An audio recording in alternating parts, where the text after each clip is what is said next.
The views expressed on Talk Real Solutions, hosted by Tyrone Thompson at talkrealsolutions.com, are the views of Tyrone Thompson and do not reflect the views of talkrealsolutions.com, YouTube, or etc.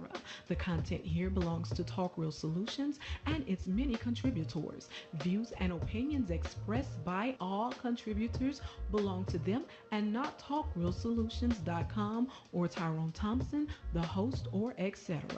All data and information provided on the site is for informational purposes only. Talk Real Solutions makes no representations as to accuracy, completeness, correctness, suitability, or validity of any information on this site and will not be liable for any errors, omissions, or delays in this information or any losses, injuries, or damages arising from its display or use.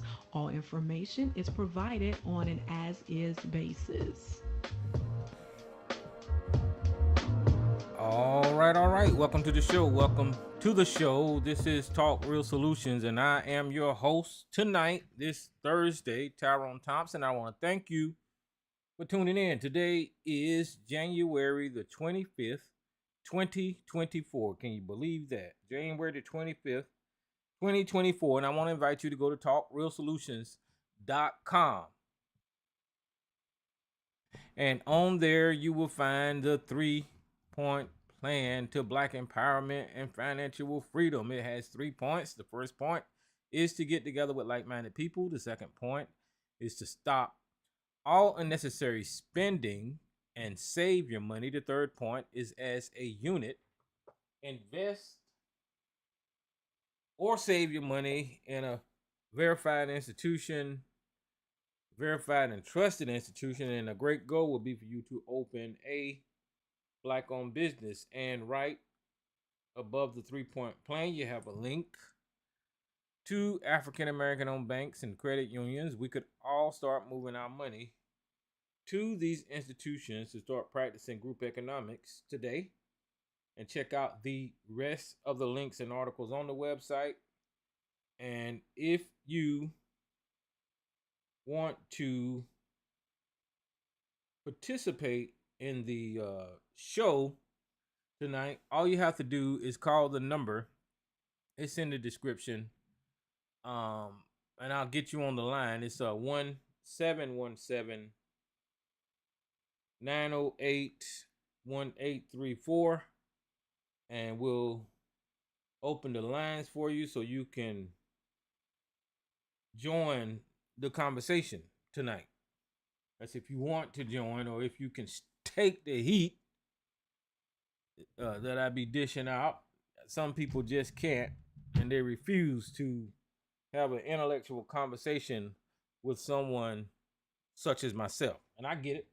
I'm intimidating, and it takes you for a spin to talk to such an intelligent person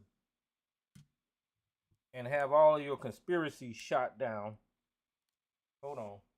As y'all can tell, I'm always doing something right before the show, huh?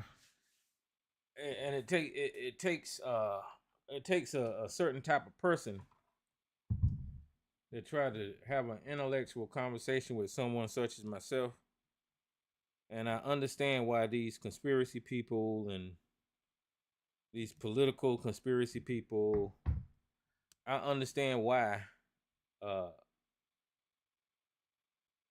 they wouldn't want to have the discussion or debate. So, me being me, I'll go ahead on with the show because the show must go on. I do not need to verbally joust with people that they ain't worth the time of day. It just ain't. Welcome to the show, guys. We still here. We still doing it. We pushing on. And as time goes on, I can tell that this Father Time is weighing heavy on your boy. I'm growing. You heard what the hell I said, ABC. You can't take the heat, so you stay the fuck out the kitchen. But I think I ain't nothing happened. But I think I got your note about somebody messing with your show. I talked to that person and I told him that we don't do that no more. So that's that. I hope that's the end of it because it's some bullshit. Nobody wants to hear what the hell you want to say, right? Nobody wants to hear you talk, motherfucker. So why the fuck even go over there and bother you with your little Tucker Carlson, or whatever the fuck you be talking about over there? I don't know, eating horse pills or what. So yeah, I told him not to do that. But yeah,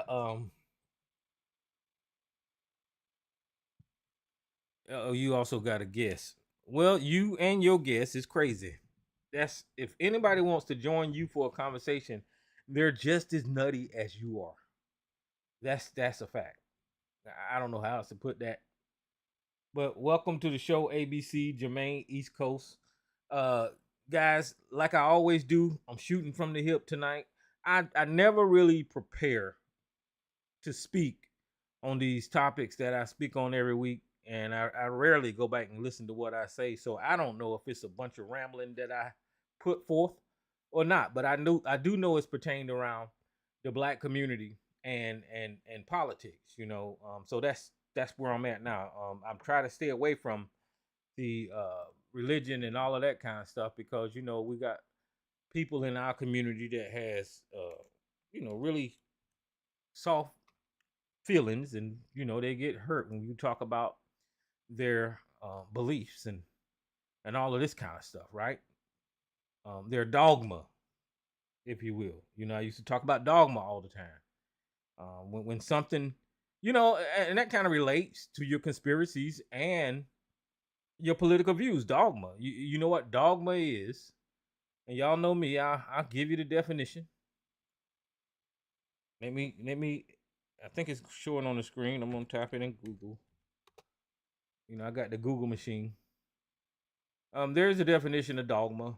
It says a principle or set of principles laid down by an authority that is incontrovertibly true, which means whatever set of principles you believe in, no matter what anyone says, you know, even if they bring you evidence or facts, that's where the incontrovertibly comes in. You don't change your mind because of your dogmatic belief system or your dogmatic set of principles, right? And that applies to religion, and it applies to your politics, it applies to conspiracy theorists, it applies to these people on social media with the ancient Egyptians was kings and queens and they're our ancestors and all. It applies to a whole host of people that has a set of principles that can't be debated, and they know that it's true.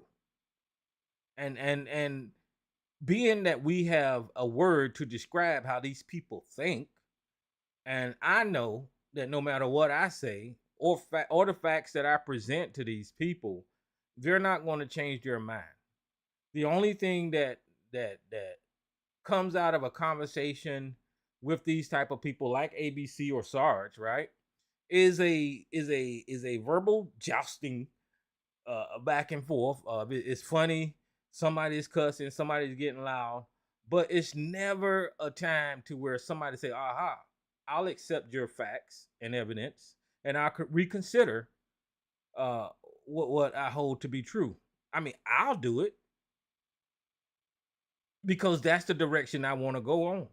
If I receive some information that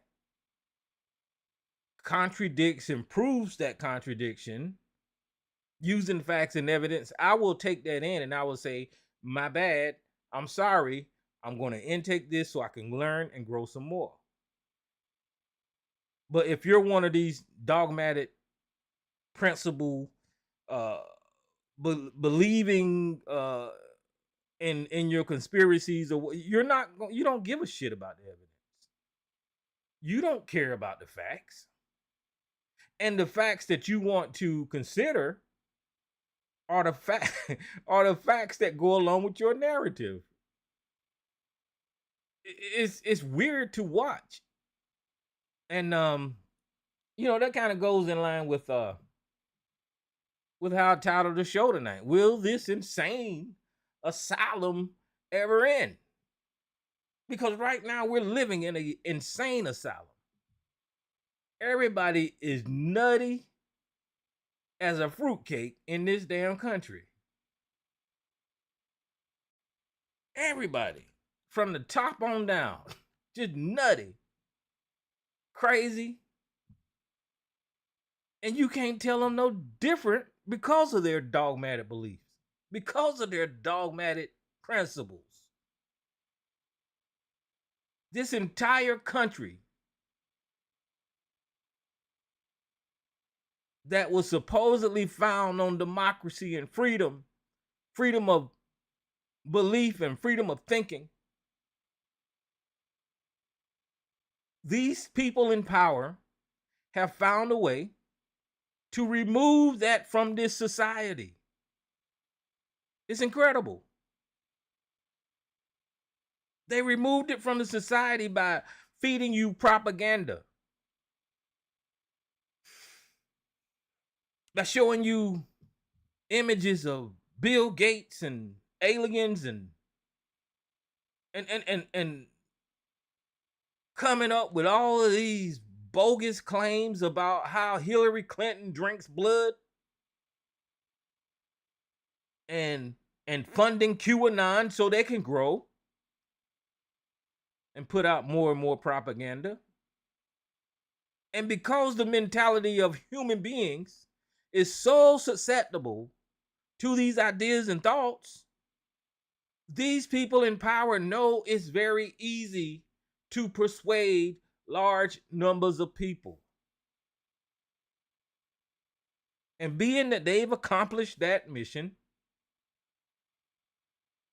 the United States of America is an insane asylum.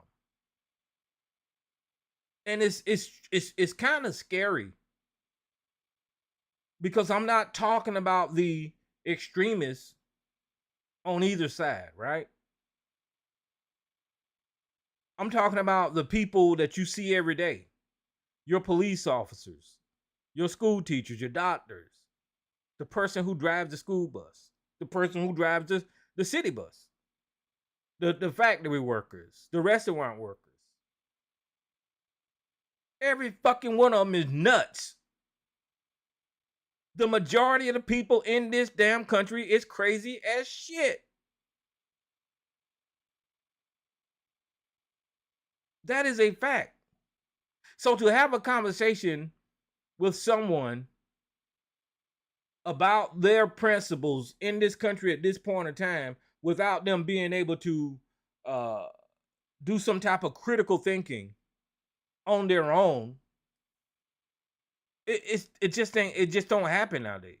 Rarely you'll find someone, well, I do run into people rarely, that are willing to sit down and say, okay, well, shit, I didn't see it that way.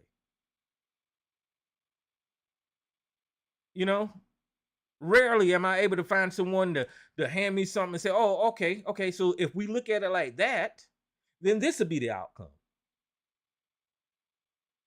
It is hard as shit to run into someone to have a conversation with. Because soon as you start going down one path or another, what's the pushback you hear?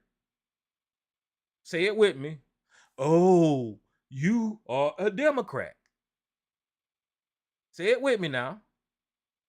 Oh, you are a liberal. That's the pushback that you get every fucking time. Something should tell you, if that's your response to every fucking conversation, you are not thinking.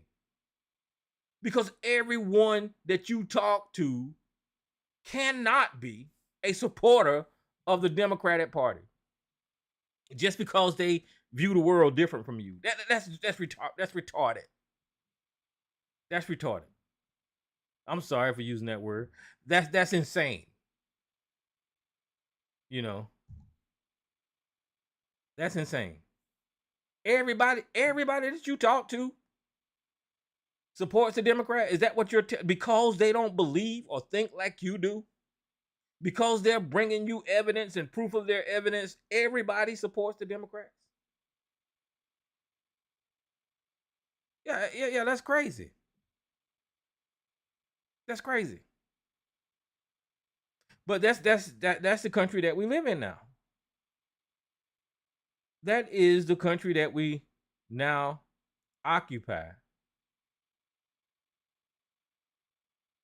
filled with a bunch of people that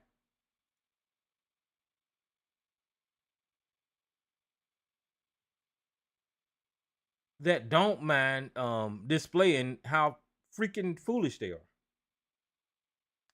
And I pick on this guy every night when I'm on, and I pick on Sarge a lot because he's an easy target, to be honest with you. He's an easy target uh to confirm what the fuck I'm saying here tonight, you know. And Sarge is an all right guy. I talk to Sarge offline sometimes, and sometimes I can get a regular conversation out of him. Sometimes I can't. That's just the way the ball bounces. But the reason that I'm bringing him up now is because he's a perfect example of what I'm saying here. He's the perfect, ideal example of what I'm saying here. And I don't have to make things up when it comes to him. Y'all listen to the conversation. Y'all hear him. Y'all hear this man bending over backwards, no matter what, to defend somebody that has been indicted or got 91 felony charges on the way, that has been found liable in a court of sexually assaulting and technically raping someone, that has been found liable in New York to have stole tens of millions of dollars from that city, that is indicted for stealing government secrets. And now it's coming out that he was receiving money from foreign nations. Y'all see him bending over backwards to defend this guy, no matter what evidence is presented. Remember the word? Let's put it back on the screen. Dogma. That is a perfect example of dogma. Because the principles or set of principles that this guy believes in, the authority is MAGA or Donald Trump. Whatever principles that MAGA believe in is incontrovertibly true. You cannot have a perfect human being, right? You cannot have one human being walking this earth that doesn't make a mistake. Everybody born that comes out of the womb of their mother, at some point in time in their life, they're going to slip up. They're going to do something wrong. Not one individual. If you're listening to me now, at some point in time in your life, whether recent or further in the past, you did some shit that you knew wasn't right.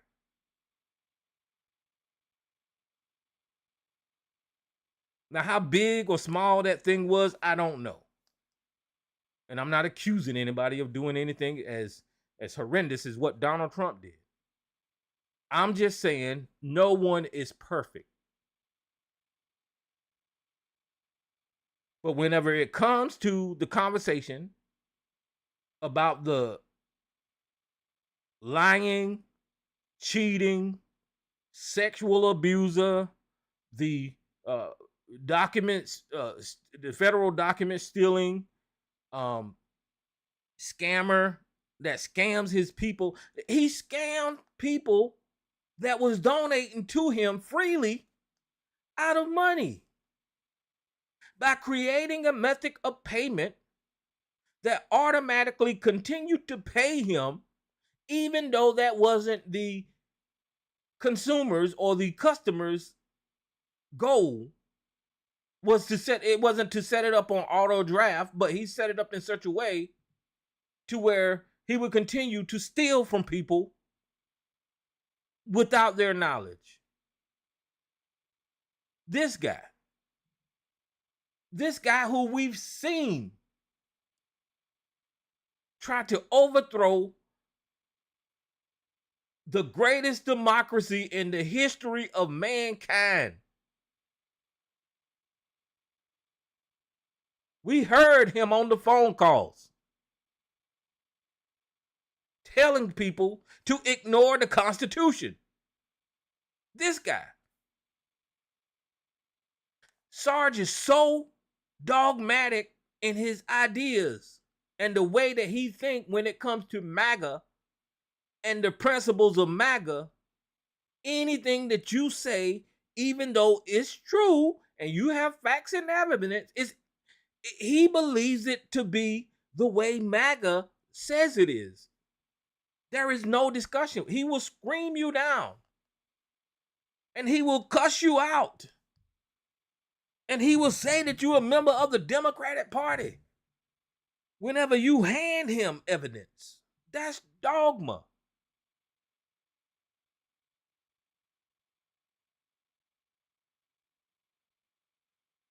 And then we can move to this idiot in the chat room, AABBCC194. And his mindset is the exact same way when it comes to QAnon, when it comes to conspiracies, right?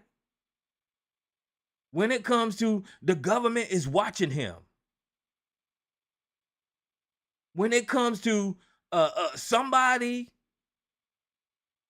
in the Bilderberg group is conspiring to wipe out large swaths of the population through some type of chemical warfare or biological means, right?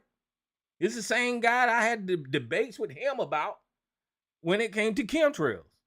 I haven't heard this motherfucker mention chemtrails in years, but, I digress. But the set of principles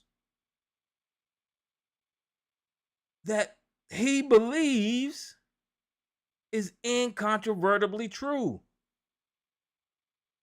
When it came to the pandemic, this motherfucker was about to lose his mind and couldn't wait to have a show.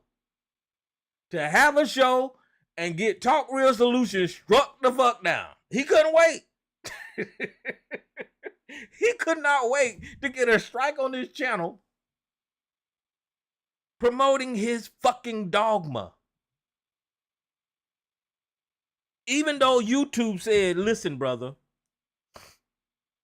you can present your information, but you've got to immediately present both sides. That was the standard. I showed him the terms of service.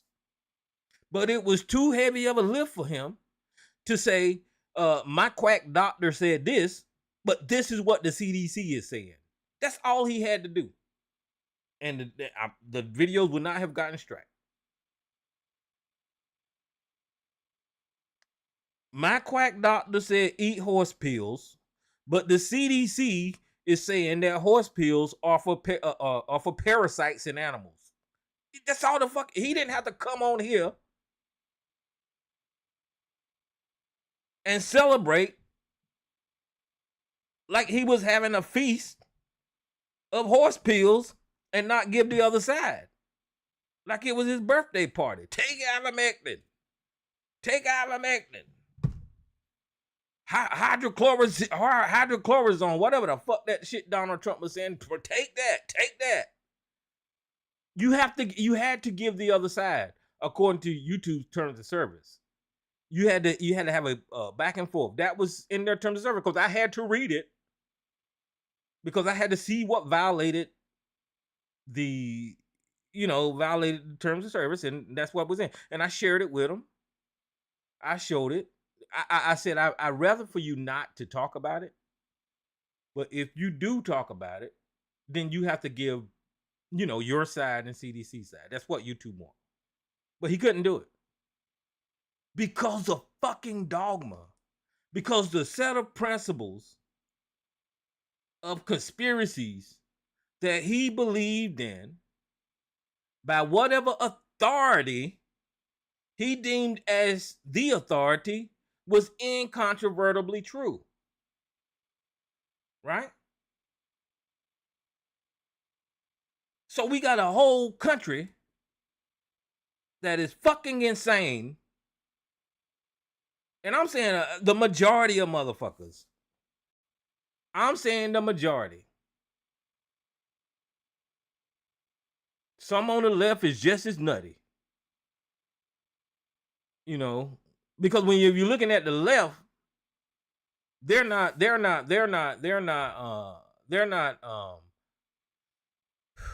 they for instance, well, I'm talking about my community now. When it comes to voting and the propaganda that was put out on social media about if you vote down ballot, somehow or another, that's going to allow you to have a voice when it comes to politics. Those are a set of principles that permeated throughout this community, right? Whenever they told the black community not to participate in the voting cycle, those are a set of principles that goes throughout the black community, right? And those people that believe that bullshit, you can't tell them no difference about what the Democrats are, how motherfuckers get on the ballots, how the system works, and why, if you vote down ballot, you most likely giving your vote to the opposition in a national election. Dogma. You see? So it comes in all shapes and forms. It comes in all shapes and forms. It comes in all shapes and forms when you look at the black conscious community.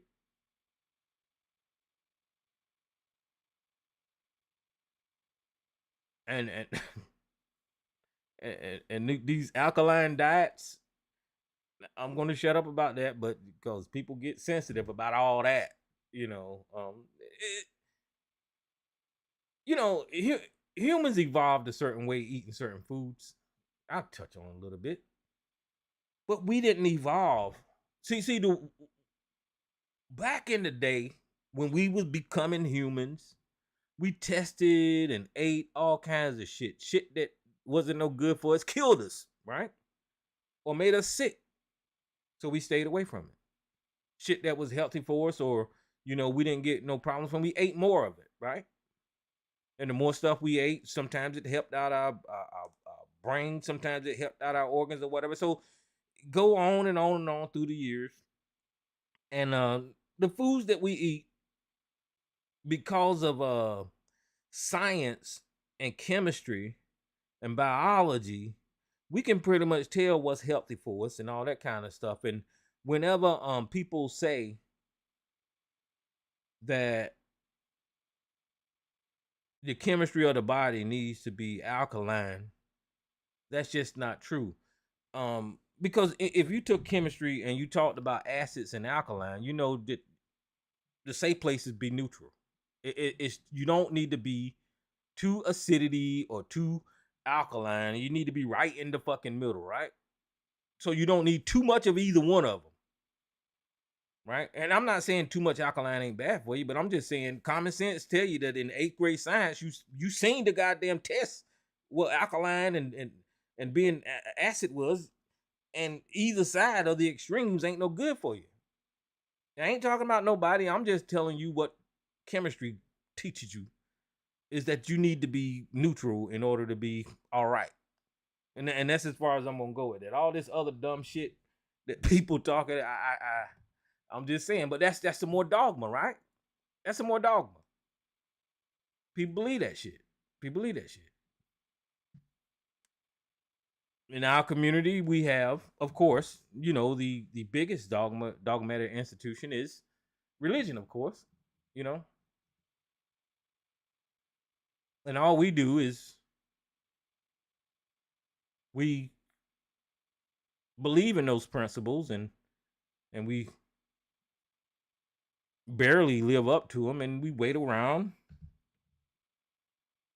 based on what our preachers say to die so we can be rewarded. That is the dumbest thing on the planet. I will say that again. That is the dumbest thing that anybody could do. Is for you to tell for someone to tell you that the only way you're going to be rewarded is when you die. All this suffering and pain that you're going through is going to be over once you die. And the rewards will be well worth your suffering and pain once you die. Y'all know how I feel about that shit, but that's dumb. But those principles that has been laid by the authority of the book, you can't argue with. They're true. There's no people call in here and tell me, now Tyrone, when you talking about religion, blah blah. That's what Mr. Solutions always do. When you're talking about religion, because you're an atheist, you don't understand. Nigga, I was a fucking Christian. I was a Christian, but you don't want to hear that part. I read the book, but you don't want to hear that part. I can understand 2,000-year-old language, but you don't want to hear that part. You don't want to debate or have a discussion about the nonsense that you're reading with your own eyes, and because of your dogmatic belief, you won't accept the truth and the facts that a grown-ass man cannot walk on fucking water. You won't accept that. Moving on. Because I know how people is. But when it comes to politics, guys, it's the same mindset as religion nowadays, because they're trying to, I can't believe it, in 2024, they're trying to coronate Donald Trump. They're trying to make him a king. They're trying to install this strong man. But what I can't figure out, and we can go either way with this, is to what end? To what end? If I talk to somebody like Sarge and say, what are you going to get by Donald Trump winning? He's going to say a better country, better economics. He's going to say, he's going to end the wars. He's going to be perfect. But none of that stuff is a legitimate conversation, right? So I really need to know, to what end do these people want this fucking sex abuser who hung out with Jeffrey Epstein on an island full of children that was abused sexually on that island, allegedly? I really want to know, to what end do they think that this guy is going to, I don't know what they think this guy is going to do. I really don't. I tie everything to racism, because this country is full of racists. It was founded on racism. And everything that the white man does bolsters his position of how racist he is. And people don't want to have this conversation, but that's why I see Donald Trump being so strong in the Republican Party, is because of racism. Those are white Americans school teachers, doctors, lawyers going to the polls, telling the rest of America we don't give a shit if Donald Trump said that Africa was a shithole country. We don't give a shit if Donald Trump is being racist toward brown people. We don't care if Donald Trump is accused of sexually abusing a woman. We don't care if he broke the laws. We don't care if he don't follow the Constitution. We want a criminal thug without any morals or ethics, without any principles, because we are white Americans. We want this raggedy motherfucker to be in charge. That's what I see. Because they're white Americans. There is no other. Fox News is a white American propaganda news network.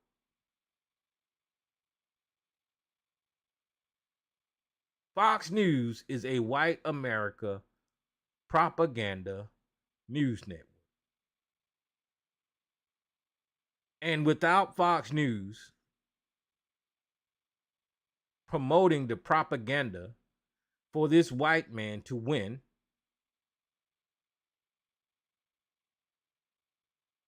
then maybe he wouldn't be as strong in the political race as he is, right?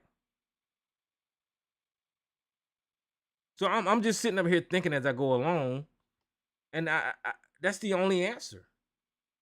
The media, they will go all around the corner and try to dissect the mindset of Trump's attorneys.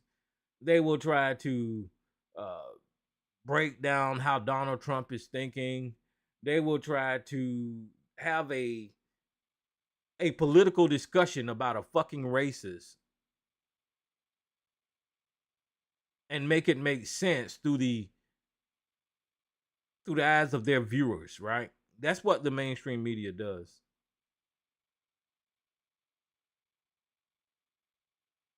And when you get people on the air that actually calls it out for what it is white America is angry. White America is angry that a black man held that office. White America is angry that when Barack Obama brought us back from the brink of a fucking economic collapse that would have destroyed the world's economy after George Bush, Barack Obama did go achieve killing Saddam Hussein. Barack Obama had so many accomplishments that they need someone, even though they're lying about that person, to be just as great of a president as Barack Obama. That's what they did with Ronald Reagan. Ronald Reagan was a piece of shit president. Ronald Reagan was a piece of shit president. I was a little boy, but I remember people being pissed with Ronald Reagan. I don't know what the fuck for. I was like, well, Jesus Christ, they talking about the president like that? But after Ronald Reagan died, the narrative changed. These talking points about Ronald Reagan changed. Ronald Reagan, he was involved in the Contra, selling weapons. I think it was to South America. That was corruption. Nobody talks about that. Oliver North, right? Ronald Reagan was a piece of shit president, but to hear these people prop him up,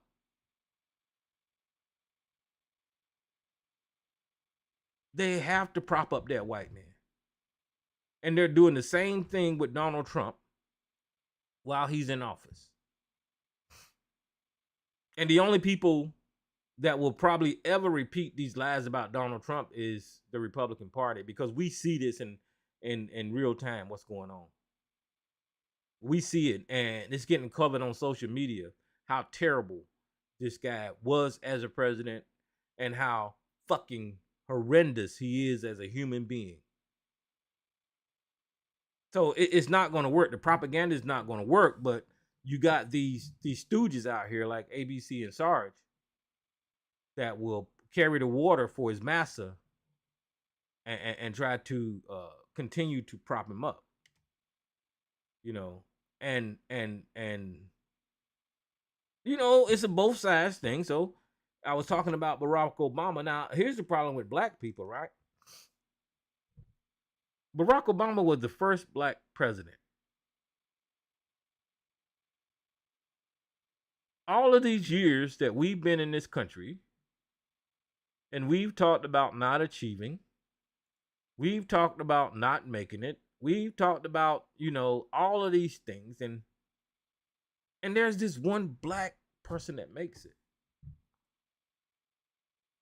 And I cannot, for the life of me, figure out how we cannot spin that around and be proud of that. Promote that. Show that we know your system and we can work our way through it, right? And have another one. But because of white America and white propaganda, you got people that look like me that hate Barack Obama just as much as Sarge. It's the damnedest thing. Black people, for some reason, all of a sudden started hating Barack Obama. They couldn't stand him. And I'm like, what the fuck happened? Well, I know what happened. Sean Hannity happened. Fox News happened. Bill O'Reilly happened. The Sarges happened. Then the ABCs happened. Right? When they started carrying the water for their white daddy. And this country could learn from a successful president like Barack Obama. In other words, what I'm saying, if the Trump administration would have been normal, right? And they would have passed the baton like they supposed to, Donald Trump would have came into office, did his duty, learned the successes of the previous president, and pushed this country forward. But because of corporations and big money and politics and the money and having people divided, right? That's not the move. It's not the move to have a smooth transition. That wasn't the move. The move is keep these motherfuckers divided and get them to donate to your fucking goddamn campaigns. Suck all the money out of these brown teeth, buck teeth, redneck, drinking swamp water ass. Suck all the money out of as many of them motherfuckers and sell them FTD or whatever, them digital trading cards. Sell them Trump gold cards. Sell them Trump money. Sell them anything. Spam them with donations. Get their campaign money so the corporations can do things like sell guns, right? Sell these emergency kits. Sell ivermectin to idiots. I bet you ivermectin stock went the fuck up. It's crazy that people don't see this dumb shit going on. It is crazy. What time is it? Somebody want to talk? Because I'm just rambling now. But if y'all want to talk, it's 717-908-1834. Now, Sarge came on here last week and he was ranting and raving and screaming like he always do about Fannie Willis. Right? He said they should throw the court case out in Georgia because somehow or another Fannie Willis having sex throws out all the evidence and the audio recordings and voicemails and texts that proves that these people tried to steal the overthrow the Georgia election. I don't know what one got to do with the other. But I think this report came out yesterday because I think Sarge was yelling for unseal the divorce documents and all of that kind of stuff, right? See, and this is what I'm saying about dogma. No matter no matter how much evidence you give these motherfuckers, it's gonna be one of these situations to where it's gonna move to the next thing. But this came out yesterday, and they did unseal the documents in the divorce. Because here's what's going on, guys. The DA, Fannie Willis, has been accused by one of the people that she's accusing of RICO charges, right? And he's saying that because she had a inappropriate relationship, that disqualifies her and the case and everything else. Now, I want y'all to look at this headline here from, I just Googled this. Hold on for a second. Hold on. Let me just do this. I'm going to show you how the media work.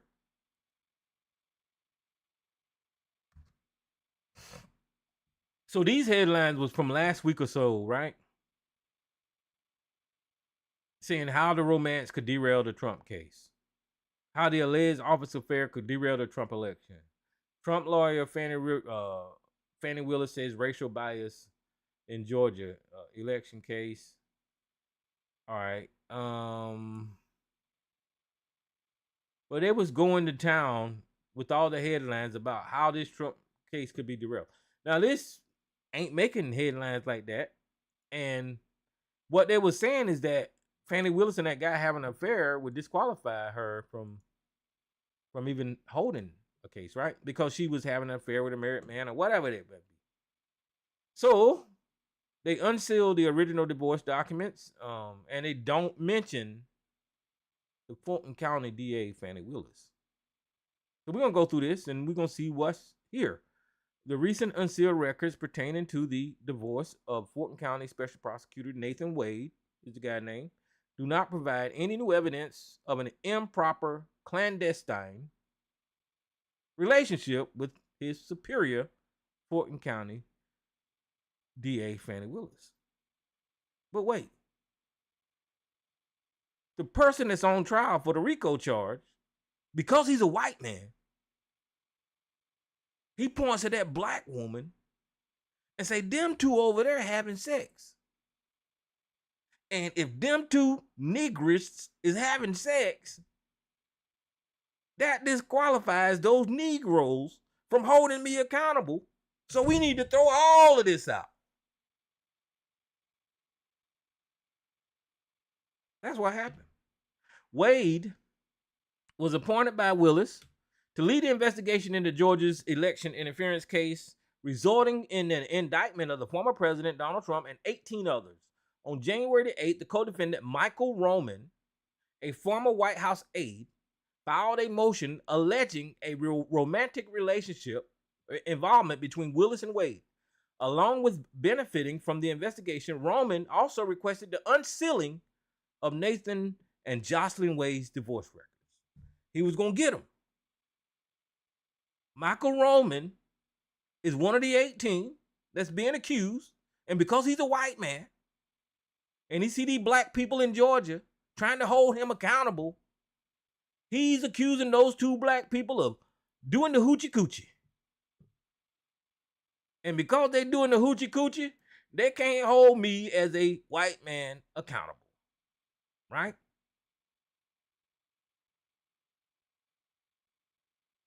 They can't hold me as a white man accountable. So I'm just going to give you an idea if you guys can see that. No, you can't see it. I got the wrong thing up there. I'm going to give you an idea of who Michael Roman is.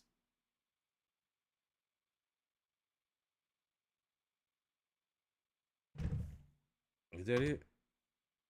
Yeah. That's Michael Roman. That's his mugshot. That's him. And, you know, he looked like he want to hold them niggers accountable. You know, you can't charge me with RICO because you're a black woman and you got a black assistant and I'm a white man and I could just say anything out of my mouth and the brakes will stop the damn case, which it did. It's ridiculous. Okay, on January the 8th, co-defendant Michael Roman, a former White House aide, filed a motion alleging a romantic involvement between Willis and Wade. Along with benefiting from the investigation, Roman also requested the unsealing of Nathan and Jocelyn Wade's divorce records.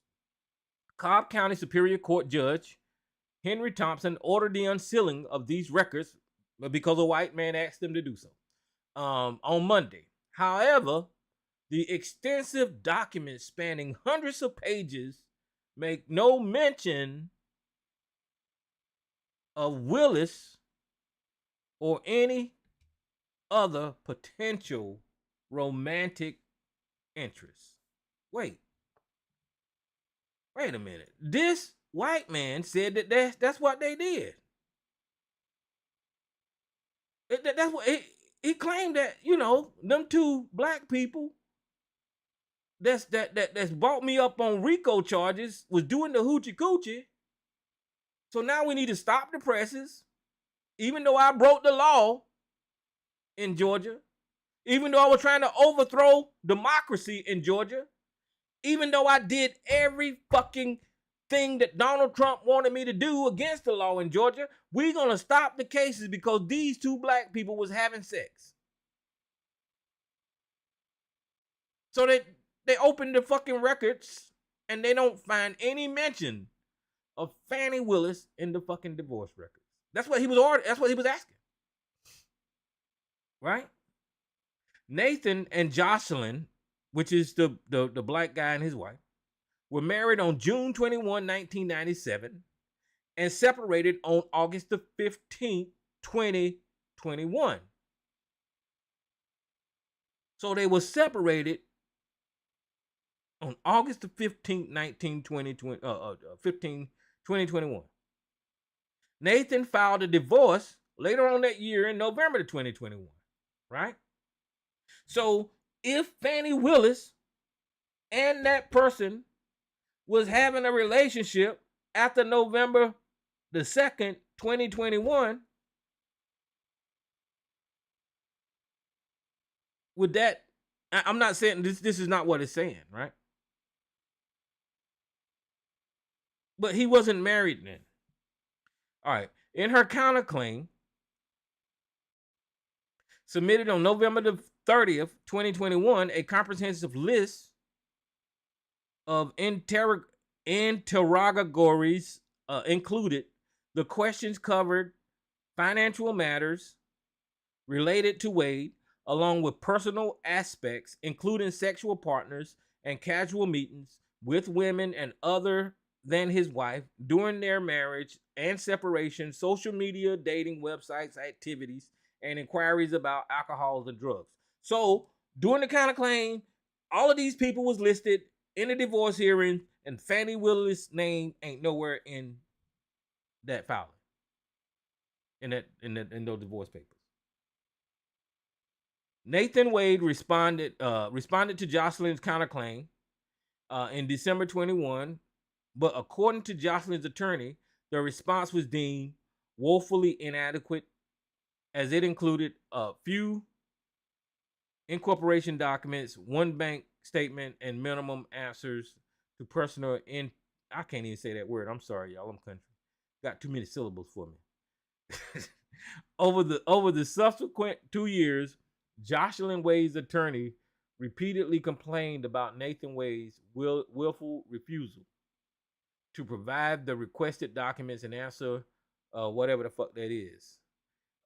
In May 2023, the court ordered Nathan Wade to submit all outstanding documents, including tax records, pay stubs, which he partially complied with in June 2023. Subsequently, he faced contempt charges in August 2023 and was directed to provide additional credit card statements and the law firm's records. In September 2023, Jocelyn filed a motion to reopen discovery, alleging that Nathan Wade, while appointed to Special Prosecutor Trump case, was leading a lavish life, spending substantial amounts of money, leaving her with minimum finances.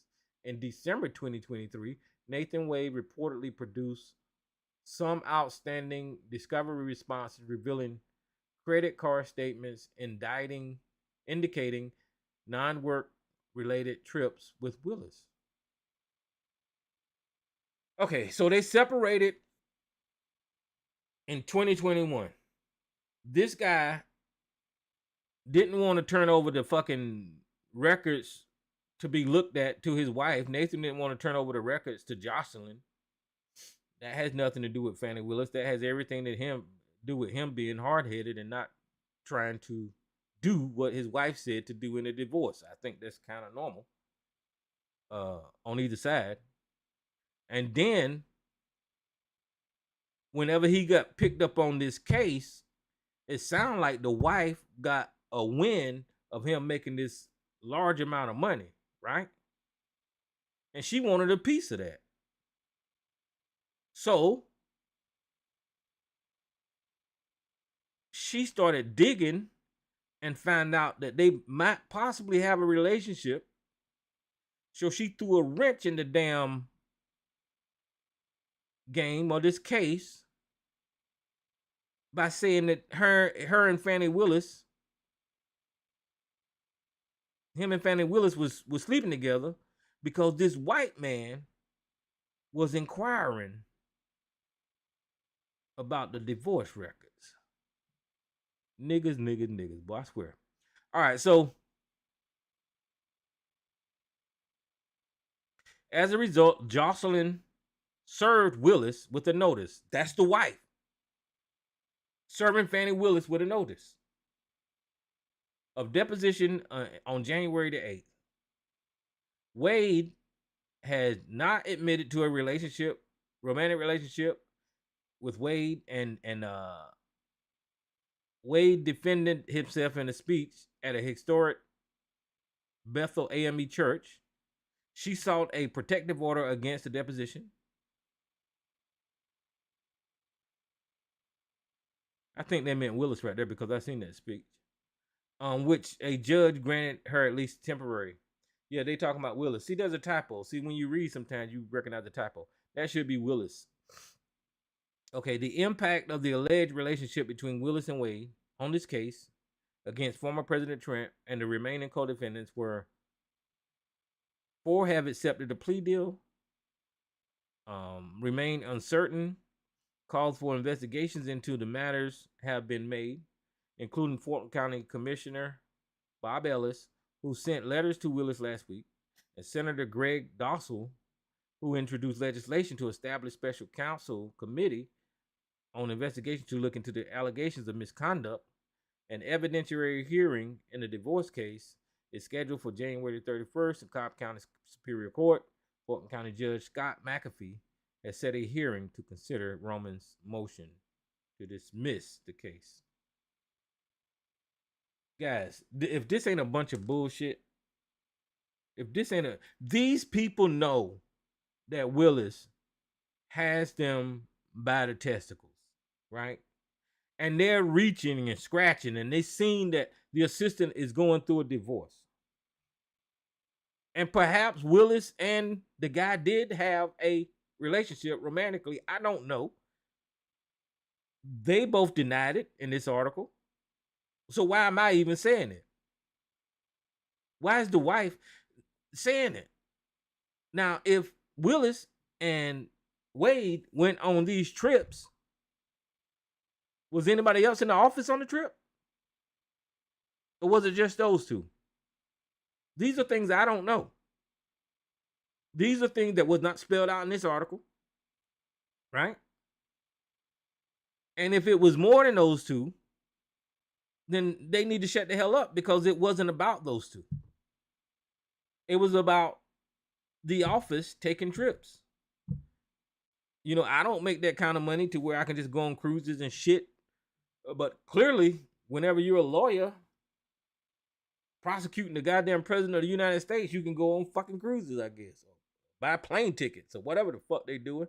I don't know why they mad. I don't know what they mad at. If Fannie Willis is getting some of the yin yang, let that Fannie Willis get that Fannie. I don't know. These people need to quit, because this man right here, the look on this man's face is telling you not only is he a criminal, but he will do anything possible on this planet because of the way he looks, his skin color, against black people, even if it's made up. What about what you were charged with, sir?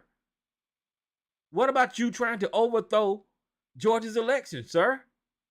What about the text messages and the communications between all of these people proving that you committed crimes in Georgia? Why we ain't talking about that? Why we got to talk about who's sleeping with who? And why do America and the media have to stop and pay attention to this motherfucking fool? It's ridiculous. It's ridiculous. All right, so I'm gonna shut up. I know I've been going on for a minute.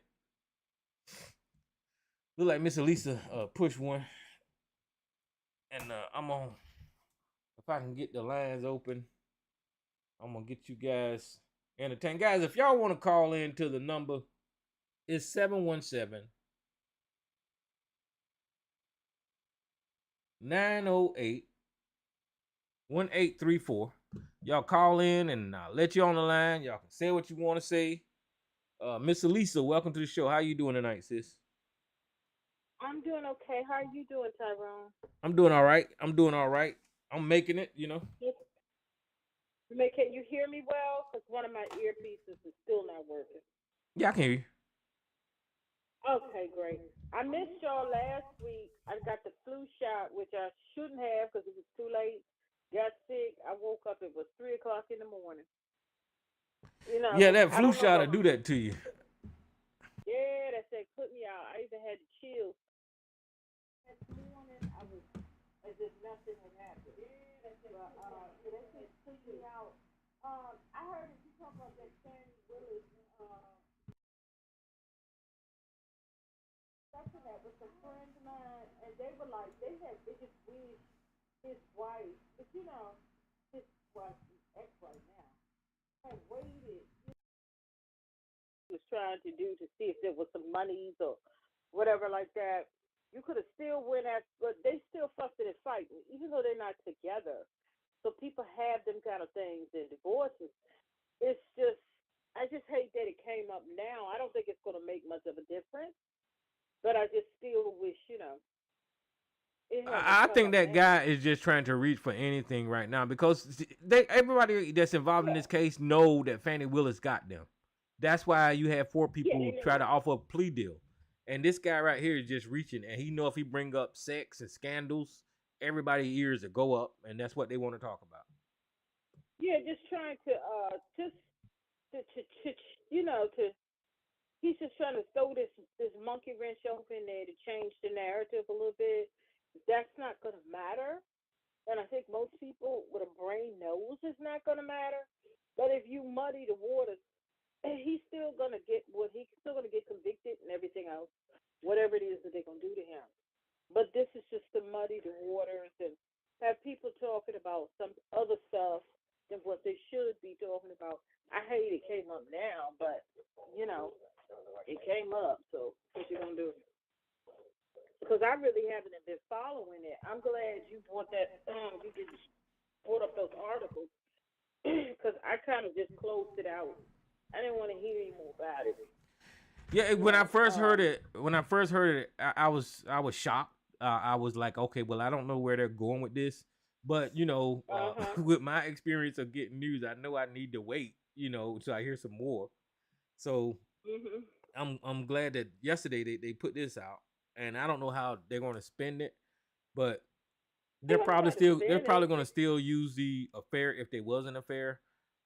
They're probably still going to try to push that, and I don't think that there's nothing there. No, it's not. It's not gonna because after more reading up on it that I have done, it's not gonna go anywhere. It's just to throw some more, just to throw some tawdry mess over in the mix. It's not. That's not really gonna go anywhere. I just hate that it had to come up now, but it's out there. It is what it is. I'm just happy that it's not nothing like what's going on with Bottoms out there in Atlanta. I'm just glad it ain't nothing like that. That she has going on, the ex-mayor. I'm just glad it ain't nothing like that. Wait a minute, hold on. What's going on now? Was the ex-mayor, you know, what's her name, Bottoms? Oh, she got some drama going on? You haven't heard, where you been? Let me pull it up, Tyrone. Where you been? I didn't know she had some drama going on. Yeah, let me see. X. Because they just, Atlanta, because I stopped following it. I stopped following it as it got real bad. Keisha Lance Bottom. Hold on. As it got real bad.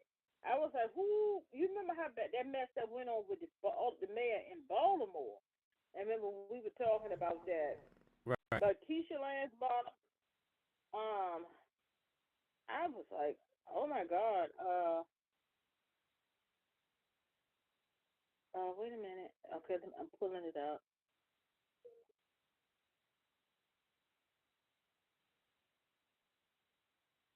She got a real mess going on.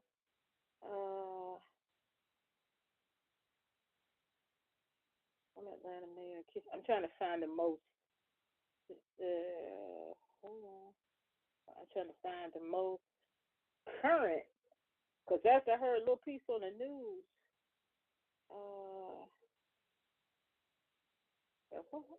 my tablet not allowing me. Current headline. I should have pulled this up. Current headline. It's not good. It's bad.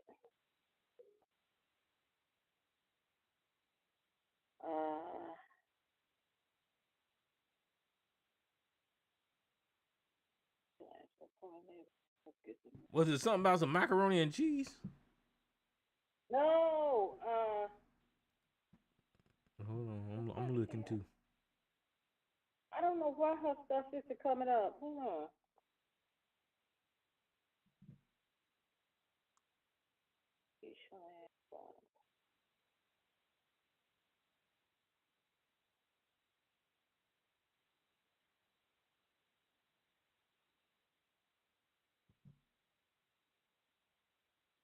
Oh, hold on, let me open this line here. Unknown caller, who's on the line? Now, whenever you're ready for some truth, nigga roach, you let me know, because I'm set your goddamn ass straight. It isn't what you said it was. The issues are not what you said they were. I will tell you what they are in great detail. It has nothing whatsoever to do with who she's fucking. Nothing. Hold on for a minute, Sarge. Now, goddamn it, you let me know when you're ready to hear the truth. Hold on for a minute, Sarge. Let me let Elisa finish. Okay, Tyrone, because I see the arguing and hollering and the fussing. It's getting ready to start. Wait a minute. Keisha Lance Bottom. Oh, Well, go ahead with that. Okay, I'll pull up. well, Sarge, you got some time here, and whenever you take a break, we're gonna let Elisa, go back on to what she was talking about. But yeah, go ahead. All right, let me explain something to you. This is an ethical and prosecutorial ethical issue. No matter who the defendant is, whether it's Donald Trump or some low-level drug dealer off the street, the prosecutor's ethics are being called into question, along with their conduct with regard to the Fulton County rules for appointing a special prosecutor, amongst other things, as well as conflict of interest and innumerable other issues. Collusion with the White House after she and her office denied there was any collusion with the White House. You see, this is what gets me about you. Sound just like them demon rats. When Bill Clinton was impeached, they said, oh, it's about sex. No, it wasn't. It was about Bill Clinton going before a federal judge and lying in a federal deposition and committing perjury. That was the issue, not who he was fucking or who he was getting a blowjob from. And it's not that with Fani Willis either. Now, let me tell you what the Fulton County Commissioner is after her ranchy ass for. He's after her because she appointed this guy to the special prosecutor job and did not get the approval of the county board as is required by Fulton County law and regulation.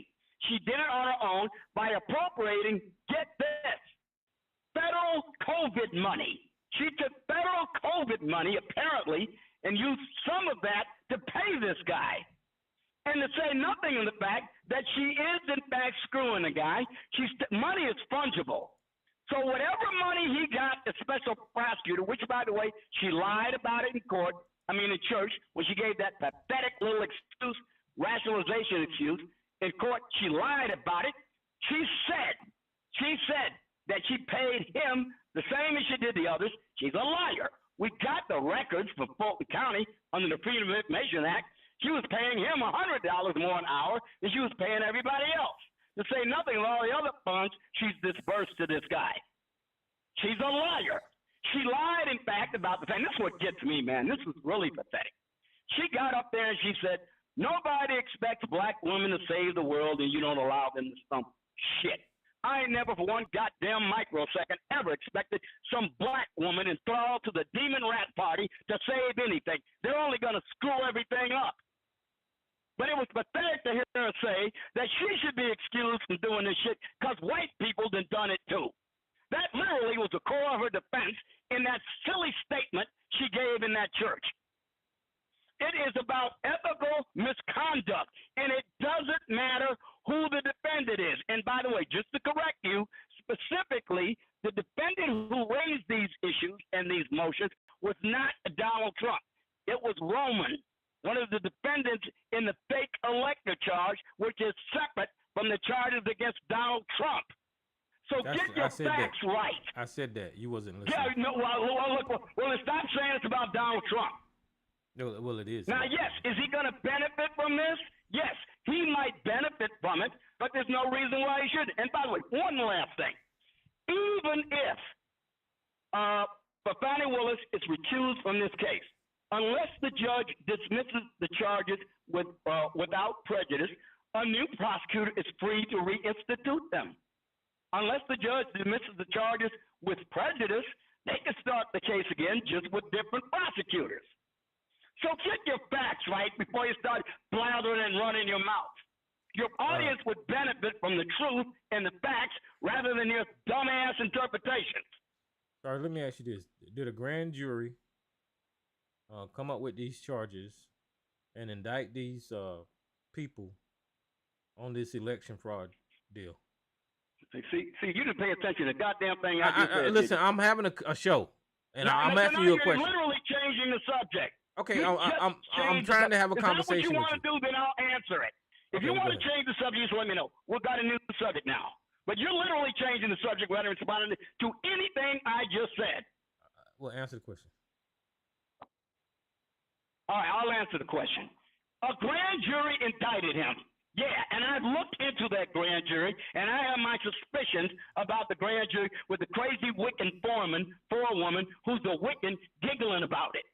Yeah, I have my questions about that grand jury. Yes, but the answer to the question is Yes.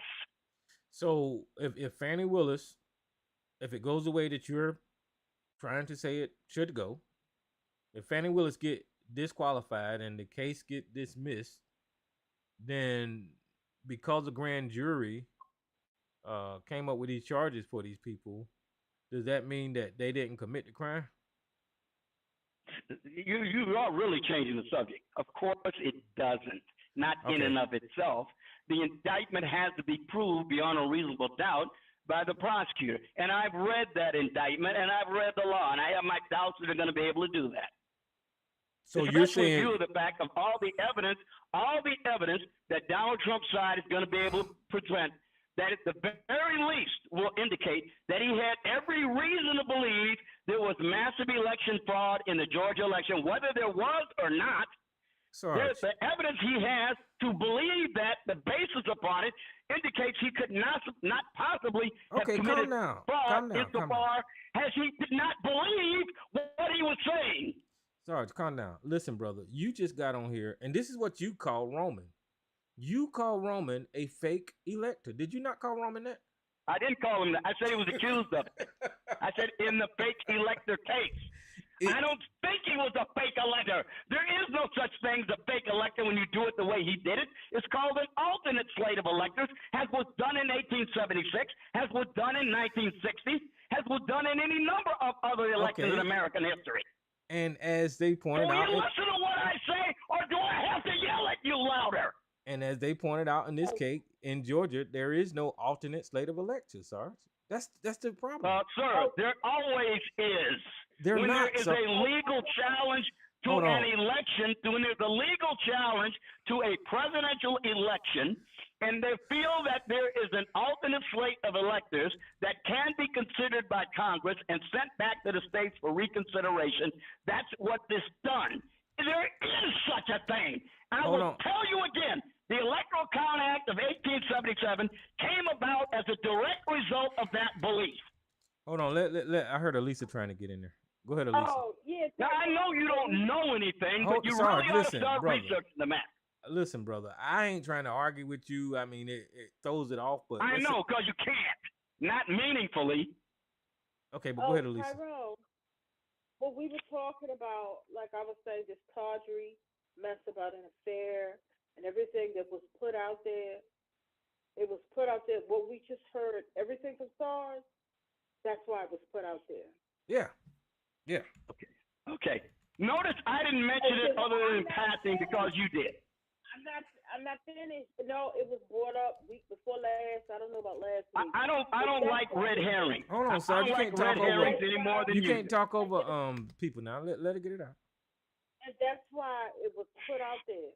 Because you see what we're discussing. That's because this is what not we.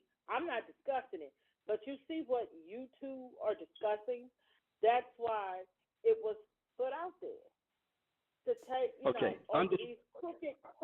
I'm talking about. Okay. Wait a minute. Hold on, Sarge. Because it was put out there because this crookedness that they did. Now, you two, not me, you two are talking about who Fannie Willis may or may not have been having a sexual relationship with. That's why it was put out there. Yeah, and let me say this before you go, Sarge. Hold on for a second. I'm not discussing it. I'm not discussing that. Yeah, let me say this before you go. Guys, I want y'all to pay attention to the screen. Sarge just lied about the alternate slate of elector. It says each state has its own number of electors, which equals to the number of senators, 2 for each state, and representatives based on the state's population in Congress. Georgia has 2 senators and 14 representatives. So we have 16 electors, period. 16 electors, period. States with more people and representatives by more electoral votes and vice versa. Now, what he's saying is somehow mysteriously the forefathers predicted that they might need some alternatives or whatever the fuck he's saying. But that guy Roman created his own path to become an alternate elector. I'm using your word, I ain't using fake. Him and others created their own path and their own paperwork to become alternate electors, which is illegal, and that's why he's getting brought up on RICO charges. Now, remember what I told y'all about dogma. And this is what you're hearing right now with Sarge, is because regardless of the facts or the evidence that I put forward, he's going to still be MAGA. So let's listen to this dogma. Go ahead, Sarge, because I just gave him some facts. I mean, come on. Tyrone, why didn't they charge anyone in 1960 when an alternate slate of electors was presented in the state of Hawaii, and the original certified slate of electors was rejected in favor of the alternate slate of electors? They never said that alternate slate of electors was certified. They presented it as an alternate should the legal challenge prevail, which it did, and the alternate slate was selected. Now, come nobody got charged with RICO? Well, RICO didn't exist then, but why didn't they get charged with fraud or forging signatures of officials? They didn't claim they were the certified slate. Hold on for a minute.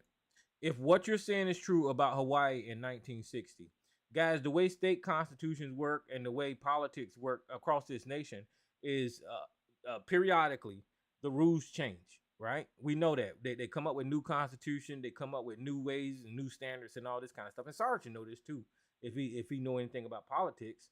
Basically, I'm giving Sarge credit for what he's saying happened in the 1960s in Hawaii, which has nothing to do with what the fuck we're talking about in 2024. But I'm gonna indulge this fool. But whatever rules Georgia had in place during this election that Roman participated in, he broke the law because the grand jury said, no, that's against our fucking constitution. It's against our state laws. And that's why we're going to hold you accountable in this proceeding. So it ain't got shit to do with Hawaii in the 1960s. It's got everything to do with Georgia laws in the present. So don't be fooled by this dumb shit that Sarge's saying right now. It's crazy. Go ahead, Sarge. Asshole here is making shit up again like he always does. Let me explain to you, you lying cocksucker. You didn't happen that way. Listen to me. I'm listening. What happened was in 1960, an alternate slate was put forth. The original certified slate of electors was rejected, and the alternate slate was picked. There's nothing nothing whatsoever to do with anything in the Constitution or anything else. I said state constitution, state constitution. Hey, one more time. Nothing I read the Georgia state constitution. Nothing in the state constitution or the laws of the state of Georgia forbids an alternate slate of electors, as long as they don't claim it is the one that is certified by the governor and the secretary of state. They didn't make that claim. Okay, well, either way, what you're presenting? I don't know what's wrong with you, man. You are the most indoctrinated zombie I ever seen in my life. Well, that's what I was going. Make things up. That's what I was going to get to. It's clearly that Roman broke the law down there, and that's why he's being held accountable. Clearly. Okay, that's what they say. Here's what they did. They're folding the alternate elector charge into the RICO thing. They're saying the alternate selectors were part of a scheme to persuade people that Donald Trump really didn't believe that the election was stolen, and the alternate slate of electors was merely another tool in their scheme to fool the people of Georgia. That's why they got this thing through. Not because it's illegal to oppose an alternate slate of electors, because they know goddamn well it isn't. Well, I'm going to look up the charges. You better do that. I'm going to look up the charges for Michael Roman. Because, listen, once you get... I want y'all to understand RICO, this. Man. Wait a minute, hold on. Let me say this. With a RICO predicate. No, hold on. Once a grand jury sits through their little thing and indicts you, y'all know that you get the law and the number of the law that was violated on the indictment. So you're arguing against the fucking law on the fucking indictment that this man is being accused of. There is a existing law that shut the fuck up. There is an existing law that the grand jury agreed that Roman broke, and they charging him with it under the RICO. So I'm going to find this indictment, and then I'm going to shut your ass up. That's what I just said. I mean, you have this much trouble comprehending what I say? I just said they folded the alternate scheme, not because proposing an alternate slate of electors is illegal, because it isn't. They said it was part of a scheme to further a RICO plan.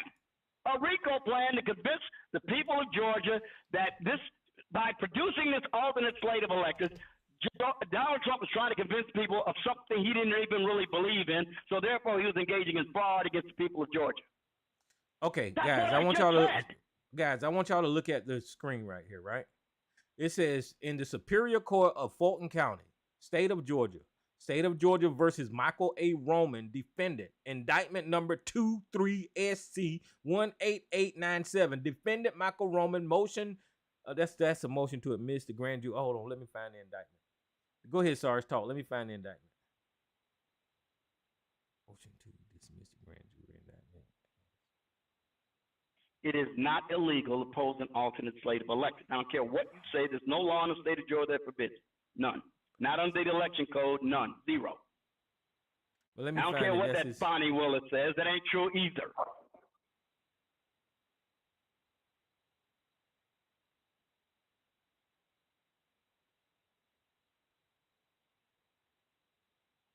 But it must be all up on the same. Hold on. Wait a It's minute. not there. It's part of a RICO. You just said it. You Well, had it right. I don't Why wanna- you I don't stick with what wanna- You got right. I don't want to pull up the whole RICO charges, so I thought they might It have was had it. part of a RICO conspiracy. The alternate slate of electors was part of a RICO conspiracy. You're They right. didn't really I'm not believe arguing that with the you. election was You're stolen. okay. Listen. But it's Here's my game plan. You're right. All of them are gonna be up under the RICO, but I didn't want to pull up the RICO charges again because it's so goddamn long. I didn't want to scroll through it. I was thinking that maybe his charges was separated so I can actually see what the fuck he was charged with. But it looks like most likely I will have to pull up the RICO, find his name, and point it out of what law that he broke. So I'm not arguing with you, okay? I'm not arguing with you. Okay, again, Tyrone, it is not illegal to pose an alternate slate of electors.